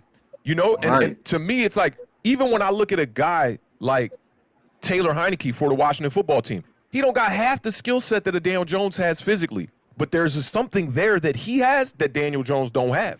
Yeah, Terry McLaurin, running backs that stay healthy. His offensive line is not the best, but it's not like ours. We could say that. We could say that the weapons and all that stuff are better, but I'm talking about the man. Now, Taylor what he Heineke, does, Taylor Heineke does have a better pocket presence. Yes, way better. He does have a better pocket presence. That than thing to Daniel like kick it on to like, yo, we got to go win this game. That thing. Yeah, but does he win? Did he win that many games? I mean, that team was 7. I think they won 7 games. Yeah, that team was scheduled to do as good as we were, weren't they? And he underperformed. Why do you think they got Carson Wentz? Yeah. I mean, because they think that the quarterback is holding him back. Now, I don't want you to harp on the wrong point of why I'm bringing up Taylor Heineke. I'm not saying this guy's some great quarterback. He's absolute garbage. He has no arm strength. No, his accuracy's all over the place. He throws high. Factor than Daniel Jones. He just got that will to go get it. You know, I remember one time I was telling you about, like, you know, the late offsides penalties and the holding penalties in the Atlanta Falcons game, week 3. Like, dog, some of that does go on the quarterback. I played the position. You got to be in that huddle like, yo, dog, look, we going on 2. Don't none of y'all jump. This is urgent. You got to instill the urgency in your guys. At the same time, these guys got to be smart enough to go out there and make the right play too. Right. But a leader, my boys always tell me about this word, accountability, bro. When your leader, when you got to face your leader and you weren't accountable and you know that there's consequences and repercussions to it, then you will deal with it accordingly. But when you're looking at a quarterback like Daniel Jones, that when you jump off sides and when you get the holding penalty, he don't even look your way. It's almost like he's timid to even tell you that you messed up. You need a true leader out there, and those are the things I think that he lacks. Skill set wise, he looks like he's got it all. So look, I got to ask something here. So the gist of this is all for the end result of Daniel Jones maybe doing good next year, because we all know if he doesn't, he's gone. But is that what this is really all about? Why? Yeah. So you're worried that DJ does good enough to where he could be getting a contract? No, not even. I don't think there's any true shot for Daniel Jones to get an extended contract with the New York Giants. And look, I said this in the chat too. I was on with NY Revival. They brought me on to ask Tiki Barber a question when they had him on as a guest. Tiki literally said the same exact thing. He said, because I asked him about Daniel Jones, and I said, is there any way that they could maybe take him and pay him less? Like, is there a way that he wouldn't get the top-notch contract? And Tiki was like, there's a possibility, and that's really the only way that he would stay around, because you've already seen 3 years of what the kid can do. The 1 year is not going to change that much. And I'm not saying don't start him this year, because you're really in a pickle unless you think a guy like Malik Willis is the guy. Then you got to go reach and go get him at 5. I agree to that. If you think that somebody's your guy, you go and get him. But, you know, as far as, you know, I'm just trying to get to the gist of why we're like, it seems like, you know, there's anger against the saying keep Jones for 1 year. No, I don't think there is, because at this point, you've already signed the backup quarterback as a security blanket for it. Then so if he fails, you got Tyrod Taylor to be, the bridge to the next quarterback for sure. That's why they did it. Okay, Yeah. so that okay, yeah, I'm just trying to break this down as to why this is like really started to become a big thing here on like I see it on everybody's channel. I'm gonna tell you why it's a thing, bro. It's because there's people out there that are so invested in Daniel Jones, they hope he plays well to keep him around. I think it's the exact opposite out there. I'm invested in the Giants winning. I don't give a fuck. Right. If the quarterback's name is Willie Bobo. Can we get some fucking wins? Right. We do though, but we do though, because with all the mock drafts and all the assessment of the game and the player assessment, personnel, coaching, schemes, and all that stuff that we care about, if we truly didn't care, we wouldn't care. But we care. Right. We obviously want to see this team get headed in the right direction. And for me, it's been so frustrating because I feel like we have talent at the back 7 positions. I do feel like we have talent at the wide receiver position, running back. And even with a guy like Evan Ingram on the roster, I thought we had some skills at the tight end position, a guy who dropped a lot of passes for sure. But if you had the right scheme, you could scheme that guy open. But the offensive line, we got to look at that and blame that straight up on the GM and on the coaching for allowing it to go down. Right. Yeah, the offensive line was straight garbage, but the Giants underperformed last year. That's what I've been saying. Right. But the Giants underperformed last year, bro. Yes, they were did. supposed to be a better team. If you know that So I've been one of the biggest. how much of that how much of the blame? Go ahead, Joe. Are you sure? Because I was just going to tell Authentic, know how much of a DJ supporter I've been. Yeah. And I know that this has to be his year. And for me as a fan, it's also my last year. But if I see that he's coming out there and he's got a scheme and he's got a running game, and the line is holding up, whatever, but he's missing passes or he's still, you know what? Get rid of his ass. Yeah, where you're at is where I was last year, right? Right. I was like, I see it. I could see anybody who's followed Authentic in the Beard, I was a huge Daniel Jones supporter. Yes. Like huge, okay? I thought the kid had every skill set to get it done. When scouting them, rest in peace to Dwayne Haskins, I thought Daniel Jones was the better quarterback going into the draft. I thought we were going to get him with the second pick in the first round. When they pulled the trigger at 6, I was like, I'm one of the people that wasn't even mad. I'm like, the kid looked like he could play. He looks like he's going to be an NFL quarterback. But when you consistently see a kid making the same mistakes, right? And then when he corrects one mistake, he now introduces a new mistake, right? Or the kid can't stay healthy, or all these things that show you quarterbacks who have failed in this league, literally doing this exact same thing. For me, it's like, okay, I'm moved on. Entering 2021, my projection for Daniel Jones was 38 touchdowns and under 20 interceptions. I had him pushing close to 5,000 yards. Okay, yeah. And then the dude came out there and put up 12 touchdowns. To me, it's just like, and I'm using my eyes too. I do use my eyes to assess the player a lot. Dude looks goofy on the field. I'm sorry, okay? And a lot of it had to do with the scheme that we were running, making him look even more goofy. He looked lanky. I can see where I can see where you're coming up with that. No skill, no swag, no run. Like the agility that some of these quarterbacks have as a running threat, and I've always said this, Daniel Jones shouldn't be running the ball. The reason why he's getting hurt is because they keep running that damn RPO. He is not a running quarterback. He's the kind of guy that, you need to solidify that offensive line. He'll be better served with a hog molly offensive line rather than having these crazy weapons at the wide receiver position. Because he's shown that he could get it kind of done with guys like Slayton and Colin Johnson and all these Joe Schmo wide receivers. He'd be kind of finding them and having some decent games. He'll have you in position looking real average, and then when it's time to put the nail in the coffin, it don't get hammered down. So that tells me that you got to put greatness around him. That he's not the greatness that you're going to put around the average to make a team that is going to contend. You got to put greatness around him. It's the only way it's going to work. Are they willing to sit back and keep waiting and waiting and waiting for that? I love the kid. He's a great kid. But when it comes to the quarterback position right now, he isn't showing me that he's that guy. Well, I get that argument. My thing is here. Go ahead, Pat. Yeah, I went first last time. My thing is here, man. About what you're saying that cancel tomorrow night show. No, because NYG is totally different from Authentic. No, I'm just saying because y'all been arguing about this shit for a whole week. Nobody's gonna tune in to watch it tomorrow. Now look. I just want to address something the homie Frank said in the chat right where he says that's a poor viewpoint. He looks goofy. Come on, man. So, like, where I'm from, I speak with a lot of just, like, slang, right? And I kind of be expecting people to just get it, right? But what I'm saying is real athletes look like real athletes on the field. When you see Jalen Hurts as a running quarterback on the field, yeah, the arm looked crazy, looked terrible. But running the ball, he looks like an NFL athlete. When I see Daniel Jones sometimes kicking his feet up behind him, kicking up dirt, about to fall on his face, like he did on the 80-yard run, it shows me a guy that's just not all there athletically. It's a guy that's not supposed to be running like that. He's a pocket quarterback. He just happens to have a straight line speed.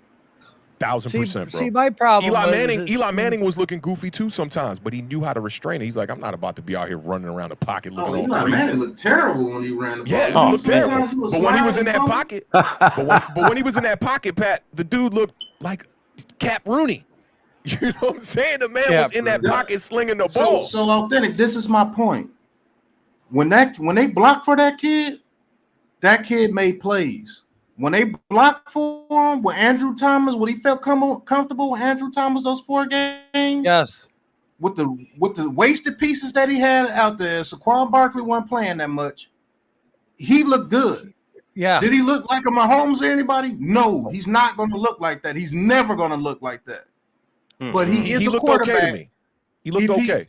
Okay, at least give him that. He is a quarterback that if you have an offensive line in front of him that can block and he can scan that field, I promise you he can lead you to the playoffs and maybe even get you to the dance if you block well enough for him. Well, I mean, look, and guess what? If he had some receivers that knew how to run routes and settle in the zone instead of keep running and running himself into coverage, he would be a lot better field for a season. Right. Yeah, there's a lot of inconsistencies though, man. I'm sure y'all have seen some of these plays going around on Twitter that people show. They're like, oh, he only had 2 seconds. They're running a mesh concept. Get the ball out, man. You know, it's a combination of it's not like we're looking at a quarterback who's leading a team of a bunch of failures. We're looking at a quarterback that's leading a team of a bunch of failures who has his own failures.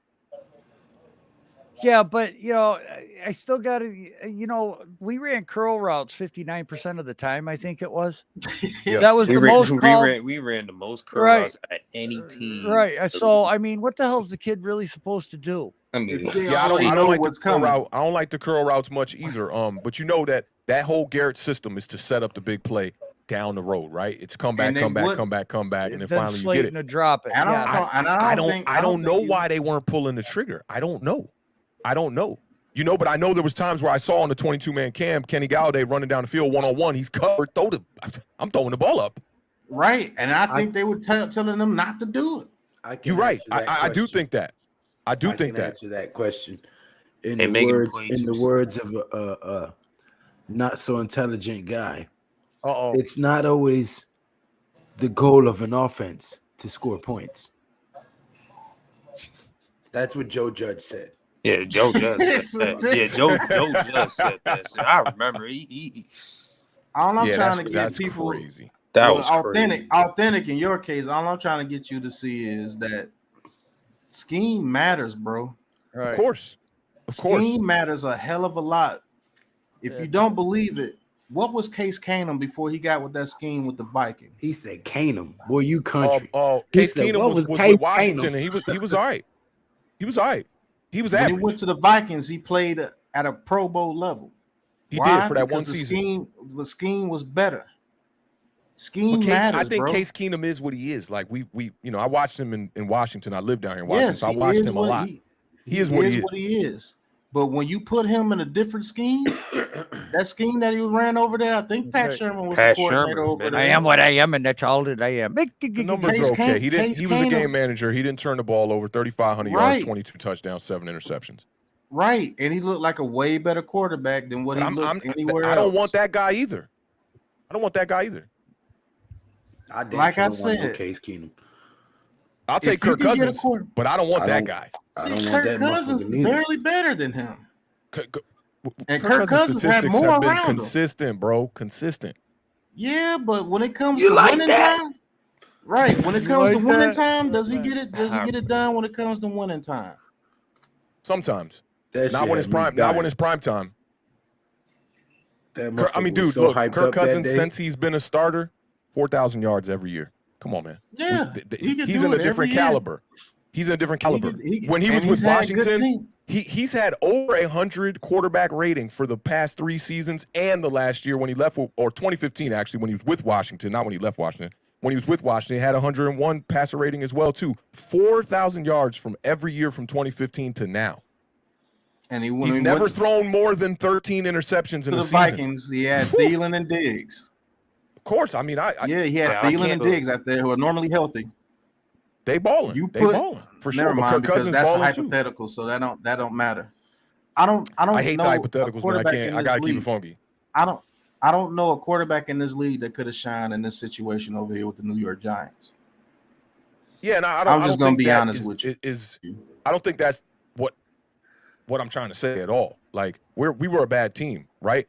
But there are quarterbacks that could have came in the system and played better than Daniel Jones. I'm sure everybody on the panel would agree with that. I mean, that's true, but I don't think they would have did too much better, bro. But how much better? Right. Not much better. Who do you think that would have came over here and had us at a playoff? Like, we don't think any quarterback could have been much better than Daniel Jones, the guy who can't throw for 3,000 yards. We don't think that any quarterback could have been much better than that. Put them in the same situation. Put them with the same injuries, the same offensive line, the same offense, the same coach, same team. I mean, I even think Eli Manning would have played better in this system. The same GM. 2017 Eli, what were the stats like? Were the stats, because I mean that year was more injuries. What were the wins like? What were the wins like? The wins was like, right? I don't know, 4 wins, 5 wins. Very similar, right? 3 wins. Out, yeah, but I thought you were talking about the quarterback play. I'm head out, fellas. Well, all right, Lou, man, get some rest, bro. I'm only speaking on the quarterback play because, like, Deshaun Watson plays well and they lose games. The losing is not on him. I think we just got a different thing when it comes to quarterbacks, because I base quarterbacks really off win-losses. I don't give a damn if my quarterback can run all over the field and throw an 80-yard pass and get me a score and I still lose 33-14. So that's your number one statistic from when you're judging quarterbacks is win-loss? When I'm judging quarterbacks, I judge quarterbacks off win-loss, leadership, and what they can do with lesser talent around them. But lesser talent around you said is probably the first thing that I look at in a quarterback. Yeah, is lesser how talent they perform around with the given talent. But the record is not. Mitchell Trubisky has a winning record as a quarterback. He's a bum, bro. Like I said, I put different factors into it. Baker Mayfield probably has almost a winning record as a quarterback too, and he's complete ass to me. He definitely has a winning record as a quarterback. But when it comes to that's why I asked you again. You know, if that was your number one way that you rank the quarterback is wins and losses, that's why I asked it again. Yeah, but I have a different rating system on different things. What is the primary thing? One of the primary things is coming to win losses and leadership. Okay. When it comes and how do you uplift talent around you? When it comes to lesser talent, there's a difference between just having lesser talent, but on the field where you just have everybody injured, where you're going into the season thinking that you're going to have people, but then you don't.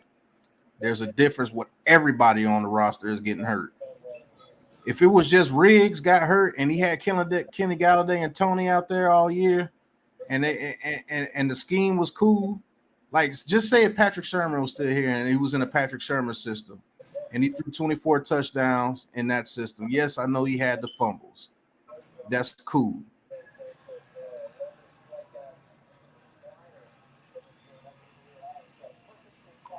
Pat. Oh, did he freeze? Yeah, you hear me now? Okay. Yeah, say if he was still in the same Pat Shermer system and he was playing like he's playing right now and he only had like one player hurt, I would say that dude's ass and get him up out of here. But not only did he lose the system that actually fit him, you can't say that system didn't fit him because it made him look good. He just fumbled a lot. But you take him from that system, take him to Jason Garrett's system, and then on top of that, everybody around you got hurt. Everybody around you got hurt. And your offensive line is absolute garbage. Damn, just let me see him with a decent offensive line. You even said it yourself that he looked good with people like Slayton. He actually had people believing that Slayton was a #1 receiver after his work. Yeah, them people was foolish. They was. I knew they were foolish, but Slayton did look pretty good, though. He did look like he could be a good #2. Yeah, Even Slayton he probably regressed in still Garrett's could system. be. He could probably still be a good #2. I mean, I don't know. I've rung this topic dry because it's another year of it didn't go quite right, and he needs another chance, and we didn't evaluate him. I can't do it. I'm gonna have to do it, obviously. But like I've been tweeting and saying, I mean, I think Tyrod Taylor gives us the exact same chance as Daniel Jones to win games. I believe he does too, to be honest with you. I believe he does possibly, too. possibly, maybe a greater chance, but he's not the future. That's the problem. But I promise you, if you put Tyrod Taylor out there with this team that played last year, it would be a massacre. It might be a massacre. It might be. You get some good highlight plays here and there, but I'm not with that, bro. I mean, like you can have good highlight plays. I just don't know because I can't. Like, I'm not one of those people that are gonna like hang my hat so strongly on something that has not happened. I hang my hat on the things that happen. Like, you know how most Giants fans be hating on Jalen Hurts? I'm like, y'all, I don't know what y'all smoking because the kid's playing decent football. Oh, I know the kid can be good. All he has to do is get his throwing right. If he can make the look at his situation, bro. He has one of the best offensive lines in football, and they run the ball. Yeah. The thing about an offensive line is the quarterback makes the offensive line better. It's why Tom Brady's offensive lines are always one of the best offensive lines. That is true. He's the most decisive quarterback in the NFL. Let's not forget now, all those running backs on that team, Jalen Hurts was the leading rusher on that team. The reason why they look good is because it's a team game, and the offensive line got better because their quarterback got better.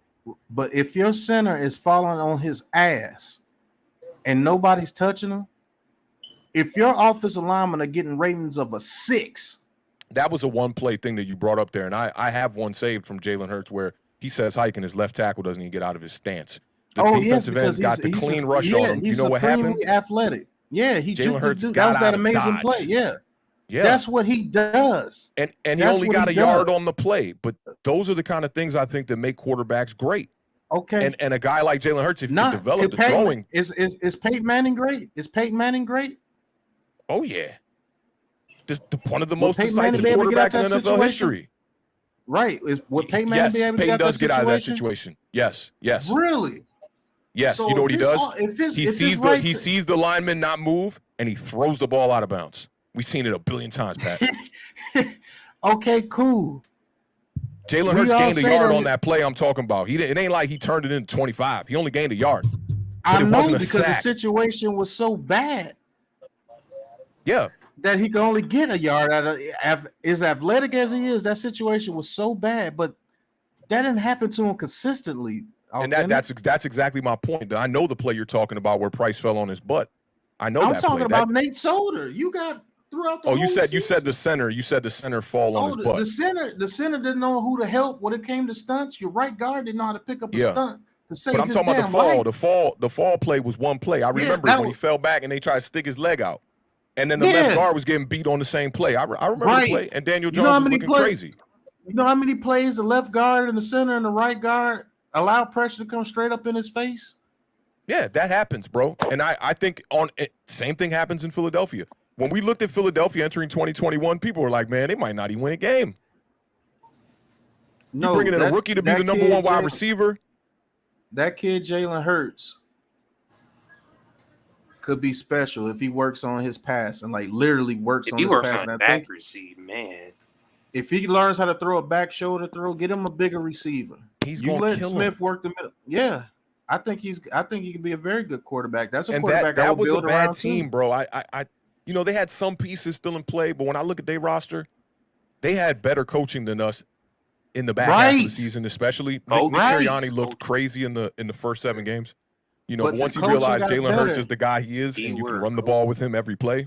And you know why it turned out to be better coaching?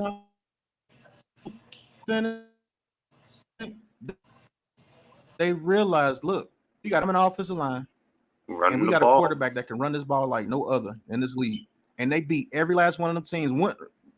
Hence, none of them had a winning record, but they beat every last one of them teams by rushing for like 250 yards per game. Yeah. They found out what they did correct, and they killed it. They say, we're going to go out on our sword. If you stop our run game, you're going to whoop our ass, but you're going to have a hard time stopping this run game. They had an identity. I think they created the identity when they saw it as a player. They were able to create an identity. Yeah. When Jalen Hurts was able to run the ball, and they had a good offensive line that could keep blocking like that the whole game. We didn't have a coaching staff that could do anything like that. You're right. And I think that they lack the personnel to do it too, because if you think about building a game plan around Daniel Jones, it's kind of crazy to me that they came up with this RPO kind of system. But that's why I said this earlier. Like, what do you use as Daniel Jones' strength? If all he can do is sit in the pocket and throw the ball, and you have to rely on the offensive line giving him more than 3 seconds. Fans be acting like 3 seconds in the NFL is like a little. That's a lot of time to throw the ball. Yeah, that's a lot of time. But who says you need 3 seconds? If you have a healthy Galladay, a healthy Tony, a healthy Riggs, maybe get yourself another receiver to replace Slayton and a good tight end with a good offensive line. I mean, and when I say good offensive line, I don't mean top 10. I'm just saying just be in the top 20. Be 22, 23. Give Daniel Jones two seconds. That a great quarterback will make all those things a little bit better. And I did think it was going to happen this year. I'm like, man, we got some weapons. I know the offensive line's a major issue, but I thought they would be able to scheme around it and be decent. And they just couldn't do that. And they did get hurt. They did. But Kenny Galladay's a guy who played 14 games, and Daniel Jones never threw him a back shoulder fade the whole damn season. Then you get Mike Glennon come in for the first game. He throw a back shoulder fade to Kenny Galladay. Right? You know what I'm saying? I'm just saying. They didn't allow that kid. You even said it yourself. You think they were telling him not to throw it, not to turn over the ball. They were keeping him like a baby. That's what they were doing, and that hurts him too. But when the team knows the plays that are coming and your people aren't on the field, because let's be real, I think that Rams game would have went totally different if Kadarius Toney would have stayed healthy. Because he was killing them. When Toney was in the game with Daniel Jones, it didn't even look that electric. You could look at the Dallas game as a good example of it. Kadarius Toney's best game, 189 yards. He got like 120 of them joints with Mike Glennon in the game. Well, I remember he got like a 40-yard pass from Daniel Jones, and he had did. That do you remember how under? Yeah. Do you remember how? He's saying, yeah. You remember how underthrown that ball was? You remember who he was running for his life and throwing it off his back foot? He was. You act like he was standing in the pocket and threw it like that. He was running to his left. Yeah, but I mean, those are the things that you see out of the great ones. Think back to the play right before the half when we were playing the. Did he not make the play? Did the play not come? That's what I'm saying. You make those plays. But actually, he didn't make the play. Kadarius Toney made the play. But let me get this one point out. Receivers bail out quarterbacks. If you go back to the point that I'm trying to make here about the Chargers, the throw right before the half that Justin Herbert made on the Giants. Was amazing. Listen, he's in the exact same position that Daniel Jones is in when Daniel Jones is throwing that ball against the Cowboys. And Daniel Jones was 0 for 8 before he completed that pass to Kadarius Toney. And then you get Mike Glennon come in the game and Kadarius Toney gets 189 yards. That's because they were playing soft the whole second half too. And then he was eating Diggs alive. You know, Diggs gives up the most yards in the season. He got a lot of turnovers, but he was eating Diggs alive. And then every other time we saw Kadarius Toney on the field, it was lack of implementing him in the scheme. And when he's on the field, not getting the ball thrown to him. Kenny Galladay is the exact same thing. How is our number one wide receiver only getting 70-something targets in the whole entire season and 38 catches? Forget the catches. Why is he only targeted that much? If it's the scheme, bro, I'm the quarterback. I'm throwing him the ball. Look, bro, that dude, I told y'all this before. That dude's a robot. He's going to do exactly what you tell him to do and how you tell him to do it. That's not good. That's not good. But that could be very good if you put a team around him and your scheme is good. Then that robot that'll be a great team with an average quarterback. And then when you have a great team with an average quarterback, you're going to be in a situation like the Rams was in, and you're going to go, it's time to get rid of this guy.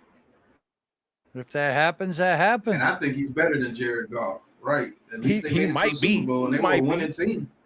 They would have never been a losing team with him there. I think we could think he's better than Jared Goff, but if we just use our eyes and all the statistics and all the accolades that both these quarterbacks have done, and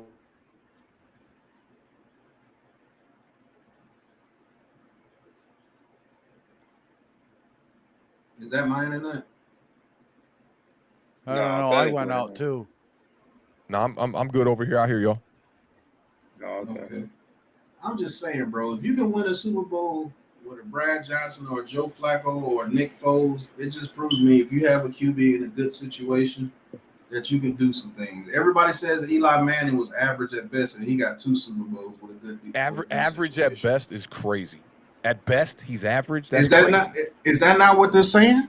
I don't hear that. Is that not what they're saying? Not for I don't Giants typically fans. agree with it either because average I believe they at did. Best? They can say did he's the average. same.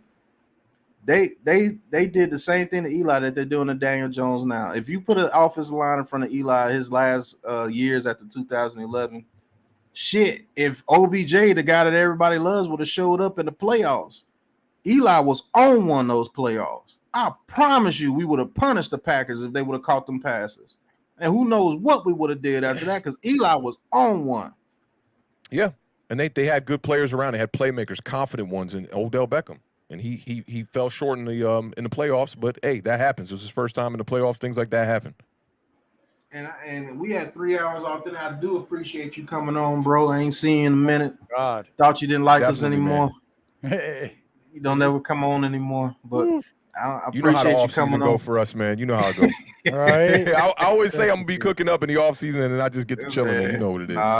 But definitely looking forward to your content during the season. But I want to say this: everybody's saying that, Joe Burrow and the Bengals, they turned it around in 1 year, which I really don't fail to realize is that was 4 years of drafting.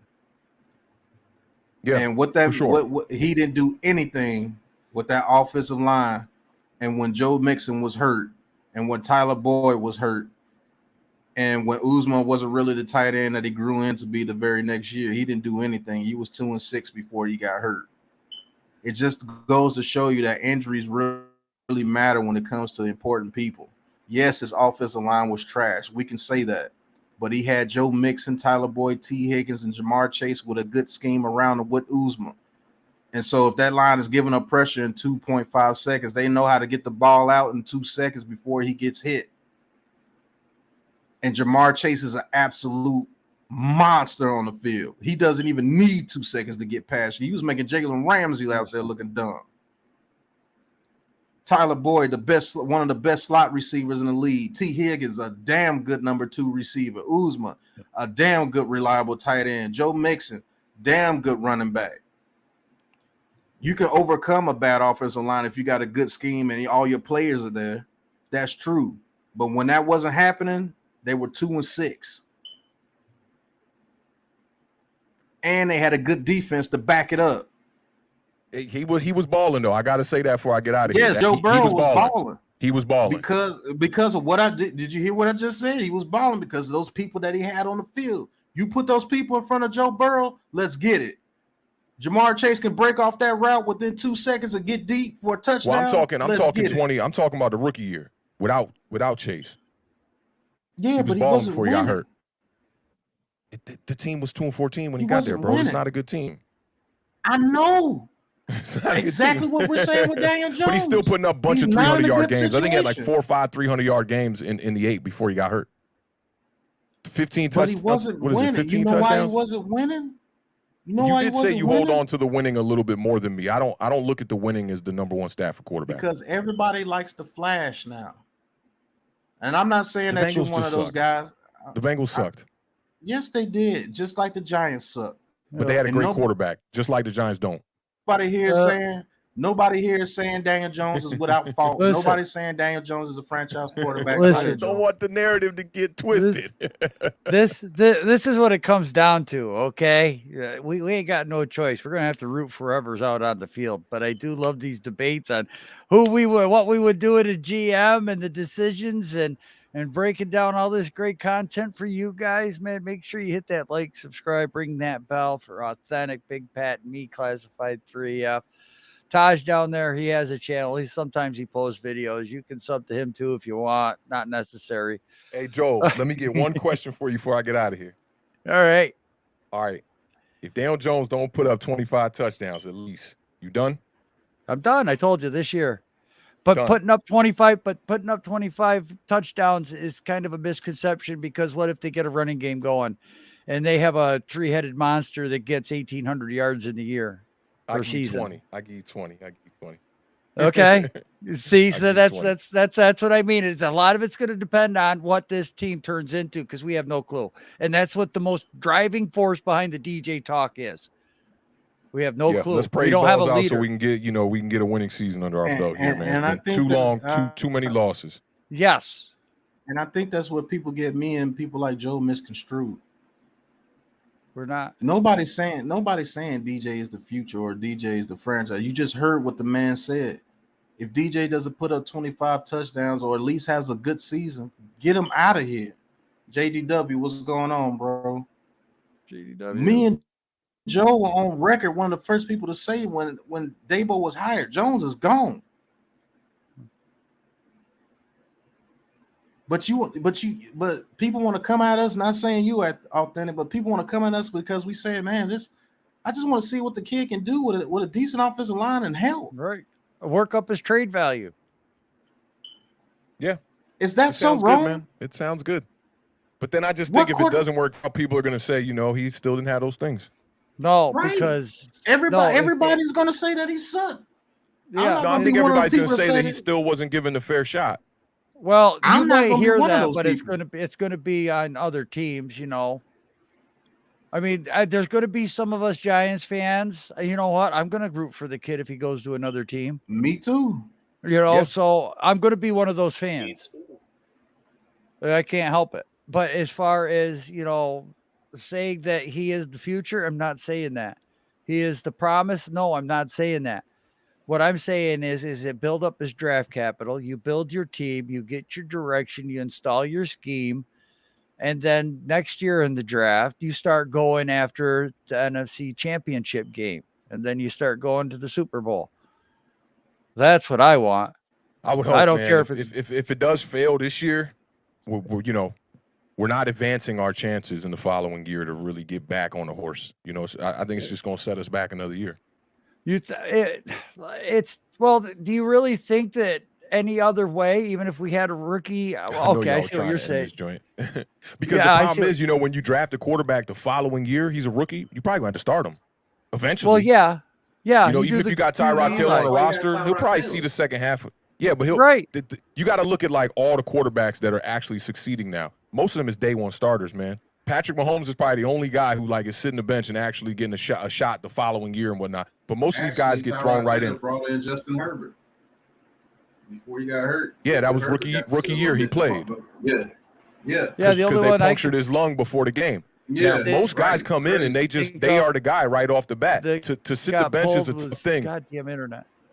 And then you got to look at the AFC. The AFC, man, every quarterback drafted in the first round except two of them, Davis Mills and Russell Wilson.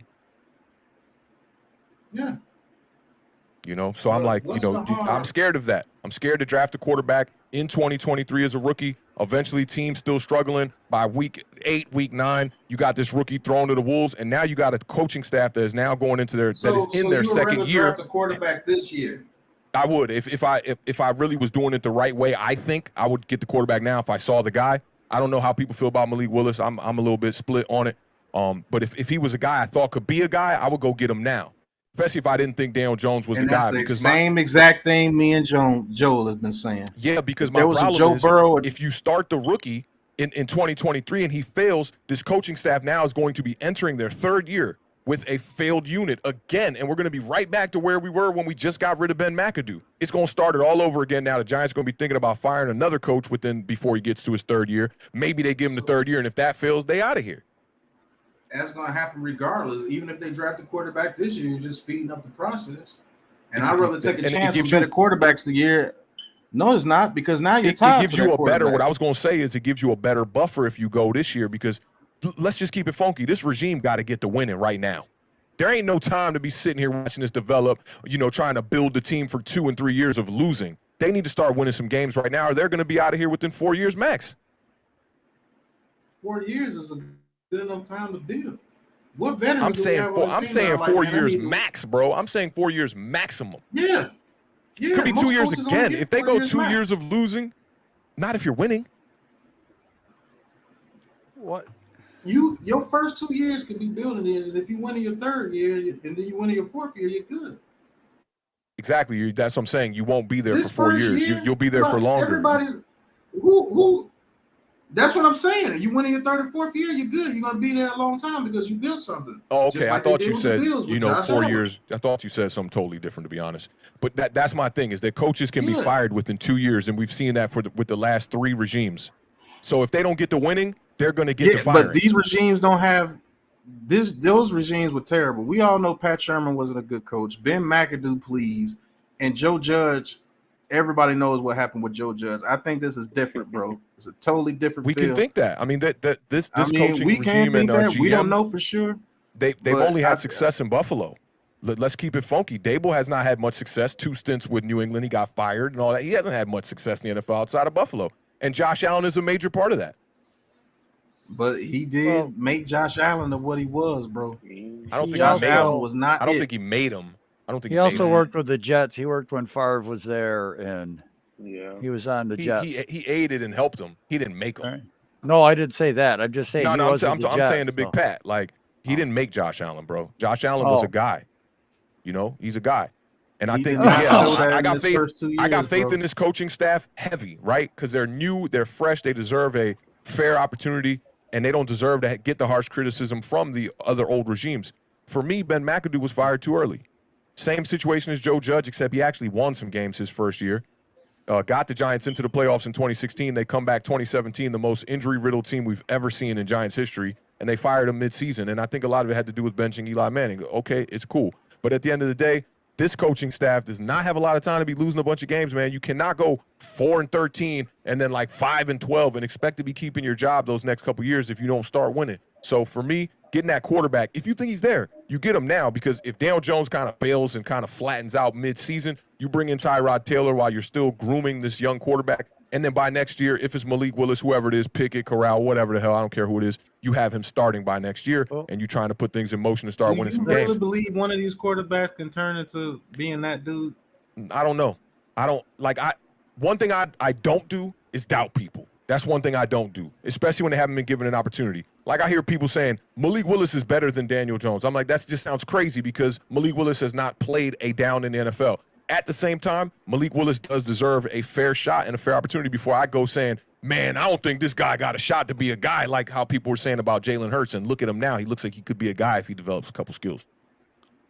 Like, I rely off facts, bro. I live in reality. Like, what is happening? That's me, right? I just don't think that our team is the right situation for him. I think the team that would be a good situation for him would be someone like the Buccaneers or like the Steelers, or the Saints, if he could sit behind Jameis Winston for 1 year, because the Saints always have a good offensive scheme. You know, I mean, like, every quarterback drafted, we could hypothetically do that for every quarterback and go, well, Joe Burrow, if he would have went to the perfect situation when he came in the league, it would have been better for him. Of course. But he's excelling off a team that was absolute garbaggio before he got there. Justin Herbert, the exact same thing. We could be like, hey, it might have been better if he went to, like, I don't know, Tennessee or something, whatever. Like, it's all hypothetical. At the end of the day, they ball out where they at. But where they at wasn't totally horrendous. It wasn't. That Bengals team was being built over years. They just weren't winning. It took them 4 years to get the right people around them. And to be honest, that Jamar Chase over Penny Sewell was the best decision that they made. A lot of people bashed them for it, but that was a great decision. But that took years to build that. And they were building, so they did it the correct way. You could say that about the Giants. You know, we've been drafted. Look, we've been drafting some talent here. We got Andrew Thomas. We got Xavier McKinney. These guys are part of what we consider to be the future. So in 2 years, if and when we are good, we're going to say the same thing about the Giants. Like, hey, this took 5 years, 6 years, 7 years, 8 years, 10. We could say 10 years, right? We could totally say that. But the main thing that happened for the Cincinnati Bengals was the quarterback position. And then they sealed up a young number 1 wide receiver to go along with that quarterback, and it's murder she wrote. Yeah, and they had a good scheme. Yeah, you could put these guys in better situations. That's all good. It is what it is. At the end of the day, I'm a Giants fan. I'm not a Pittsburgh Steelers fan. If I think Malik Willis can come here and aid the New York Giants, but maybe a situation will be better with Pittsburgh, I don't care about Pittsburgh. I want the better player on my team, bro. Yeah, but you're doing them a disservice if you know that your team is not equipped to have him on there. Bro, this is the NFL, man. He's about to make $20 million, man. I don't care. I don't care. Just like Baker Mayfield. Like, I'm copping for him and everything, but, dog, they paid you a bag, bro. It don't matter at the end of the day. You got a shot to be on the highest stage of football. There is. And he had one of the best teams around him, and he sucked ass. Set up. I would see. That's where we differ. I don't think he sucked ass. I think he was playing pretty decent football. He took his team to a divisional game. He beat out the Steelers. He gave the Kansas City Chiefs a great run for their money when we knew he was outnumbered in that, and we knew they weren't going to win. To be honest, we knew they weren't going to win. So for me, Baker Mayfield's average too. I'm not going to sit here and call him trash or ass. Get hurt in that game? I can't remember actually. I don't think so. Get hurt in that. They got beat by what game? Yeah, he got in the playoff game. They beat them 17-14. Oh, the Browns? Yeah, he got hurt that game. He had a concussion. Yeah. And Patrick Mahomes got hurt. Yeah, what was the damn quarterback that doesn't take away anything from Baker Mayfield taking the team to that game. Did he not take them to a divisional?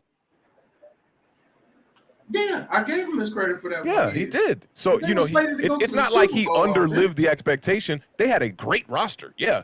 And I don't think people were looking at Baker like, oh, my God, he fell flat, and he's the reason why they're not in the Super Bowl. Maybe another quarterback could go in there and play better. Probably could, right? But what about Odell Beckham not producing? I saw it with Cleveland Nation. It was split. Some people were like, it's not on Baker. Odell's washed. You know how many people even in Giants Nation were saying Odell was washed? That's because they were hating on him. Exactly. So, I just look at it as the body of work of what they put on the field. Put out showed it. That film that his dad put out there showed it. It did. I was always one that was saying that Odell Beckham still had it. Odell, a guy like that doesn't just fall off of a cliff. But nobody wants to give Baker Mayfield the pass of, oh, well, he had 4 coordinators his first 4 years and 4 different coaches and one coach that didn't even believe in him. And no one gives all those excuses to Baker Mayfield. They just say, yo, you had the best team around you and you should have had them in the Super Bowl. I just think it is what it is. You are where you are, and it's not where you from, it's where you at. Daniel Jones is from Duke, whatever. The dude has never, ever been a superstar in college for real, ever. So we're waiting for him in the NFL to turn that corner and be that person. And I'm sorry, this is not high school football. For me, it's like there has to be a part of this that has to be a little bit harsh because I want to see the kid succeed, but I've wanted to see him succeed for 3 seasons now, and he hasn't. So I'm looking at it like, yo, in this day and age in the NFL, you got to get that guy solidified. Now, if this was 1993, Phil Simms era, Daniel Jones, we could wait 7 years. Tiki Barber was saying this on the NY Revival joint when I asked him the question. He was like, thank God for Tom Coughlin because Tiki Barber fumbled for like 5 years, 6 years before he finally got it together, and then he became a real deal running back. They gave him a second opportunity. Things like that don't happen in this day and age in the NFL, man. It's 3 years. You saw what happened to Marcus Mariota. Dude was playing all right. They was like, bro, you out of here.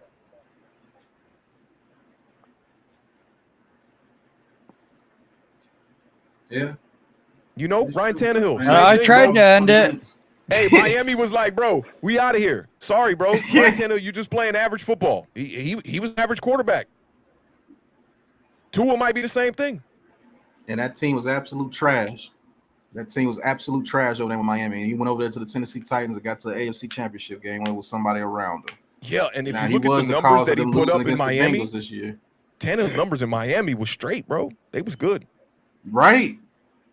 Daniel Jones' numbers in New York, they not straight. When's the last time we saw a quarterback throw 12 touchdowns? When was the last time you see a situation like this with a team? This year, I saw one with the Houston Texans, man. Jacksonville Jaguars. When you look at Trevor Lawrence over there as a rookie, you don't go, damn, this dude just like can't get anything done. Playing like at least he had Brandon Cooks for most of the year, the whole year, I believe. Yeah. Good Lord. Yeah. He had 2 games. We're not going to get back into that, man. You're right, though, man. I ain't want to keep it going too much. But, I do feel very strongly about this, and I feel like a lot of people just be trying to, like, root for the player. but root for the player to play well so that we can continue to root for him. I'll leave it at that, man. I appreciate y'all having me on. I know we was rapping. I'm very passionate about the quarterback position because I feel like it is the most important one. And shout out to Keyshawn. I'm one that thinks we should have kept Odell Beckham as well. That would have been a great pairing with Odell Beckham. Saquon Barkley ain't been the same since Odell Beckham left. Dumbass Dave Gettleman. But all right, man. But we for the head off, man. Authentic. Appreciate you being in the building, bro. You know you're welcome at any time. Vice versa, brother. All right, be on the lookout. Yep, be on the lookout for that NYG video here soon. We should be able to do it tomorrow. We're gonna do a pre-record and we're gonna put it out as a premiere. And next time I do something like this, man, it's gonna be pay-per-view. It's gonna be a members only. Y'all want these heavyweight fights? Y'all rather pay for it. But man, I definitely appreciate you bringing the content with me here today, man. Good to hear from you. Can't wait till you start bringing Authentic and the Beard back. We get towards this draft. You're definitely welcome to the draft party. Hopefully you guys can make it. I know it's gonna be an epic. Daniel Jones. I'm actually gonna not do no draft stuff so I can come and tune into y'all stuff. All the Giants content creators. I know it's gonna be flooded, so I'm gonna be bouncing around all shows. You start making videos until the season starts. I'm gonna do a couple videos post draft for sure. We still game planning on what we want to do with this season. You know, I always like to relaunch the new season and have new vibes. Just upgrade everything, new graphics. I'm doing some redecorating in the studio and just upgrading some things. So as soon as I get all that lined up, then yeah, we back at it. Okay. All right. But until the next episode, guys. Peace. All right, Big Pat. Peace, y'all.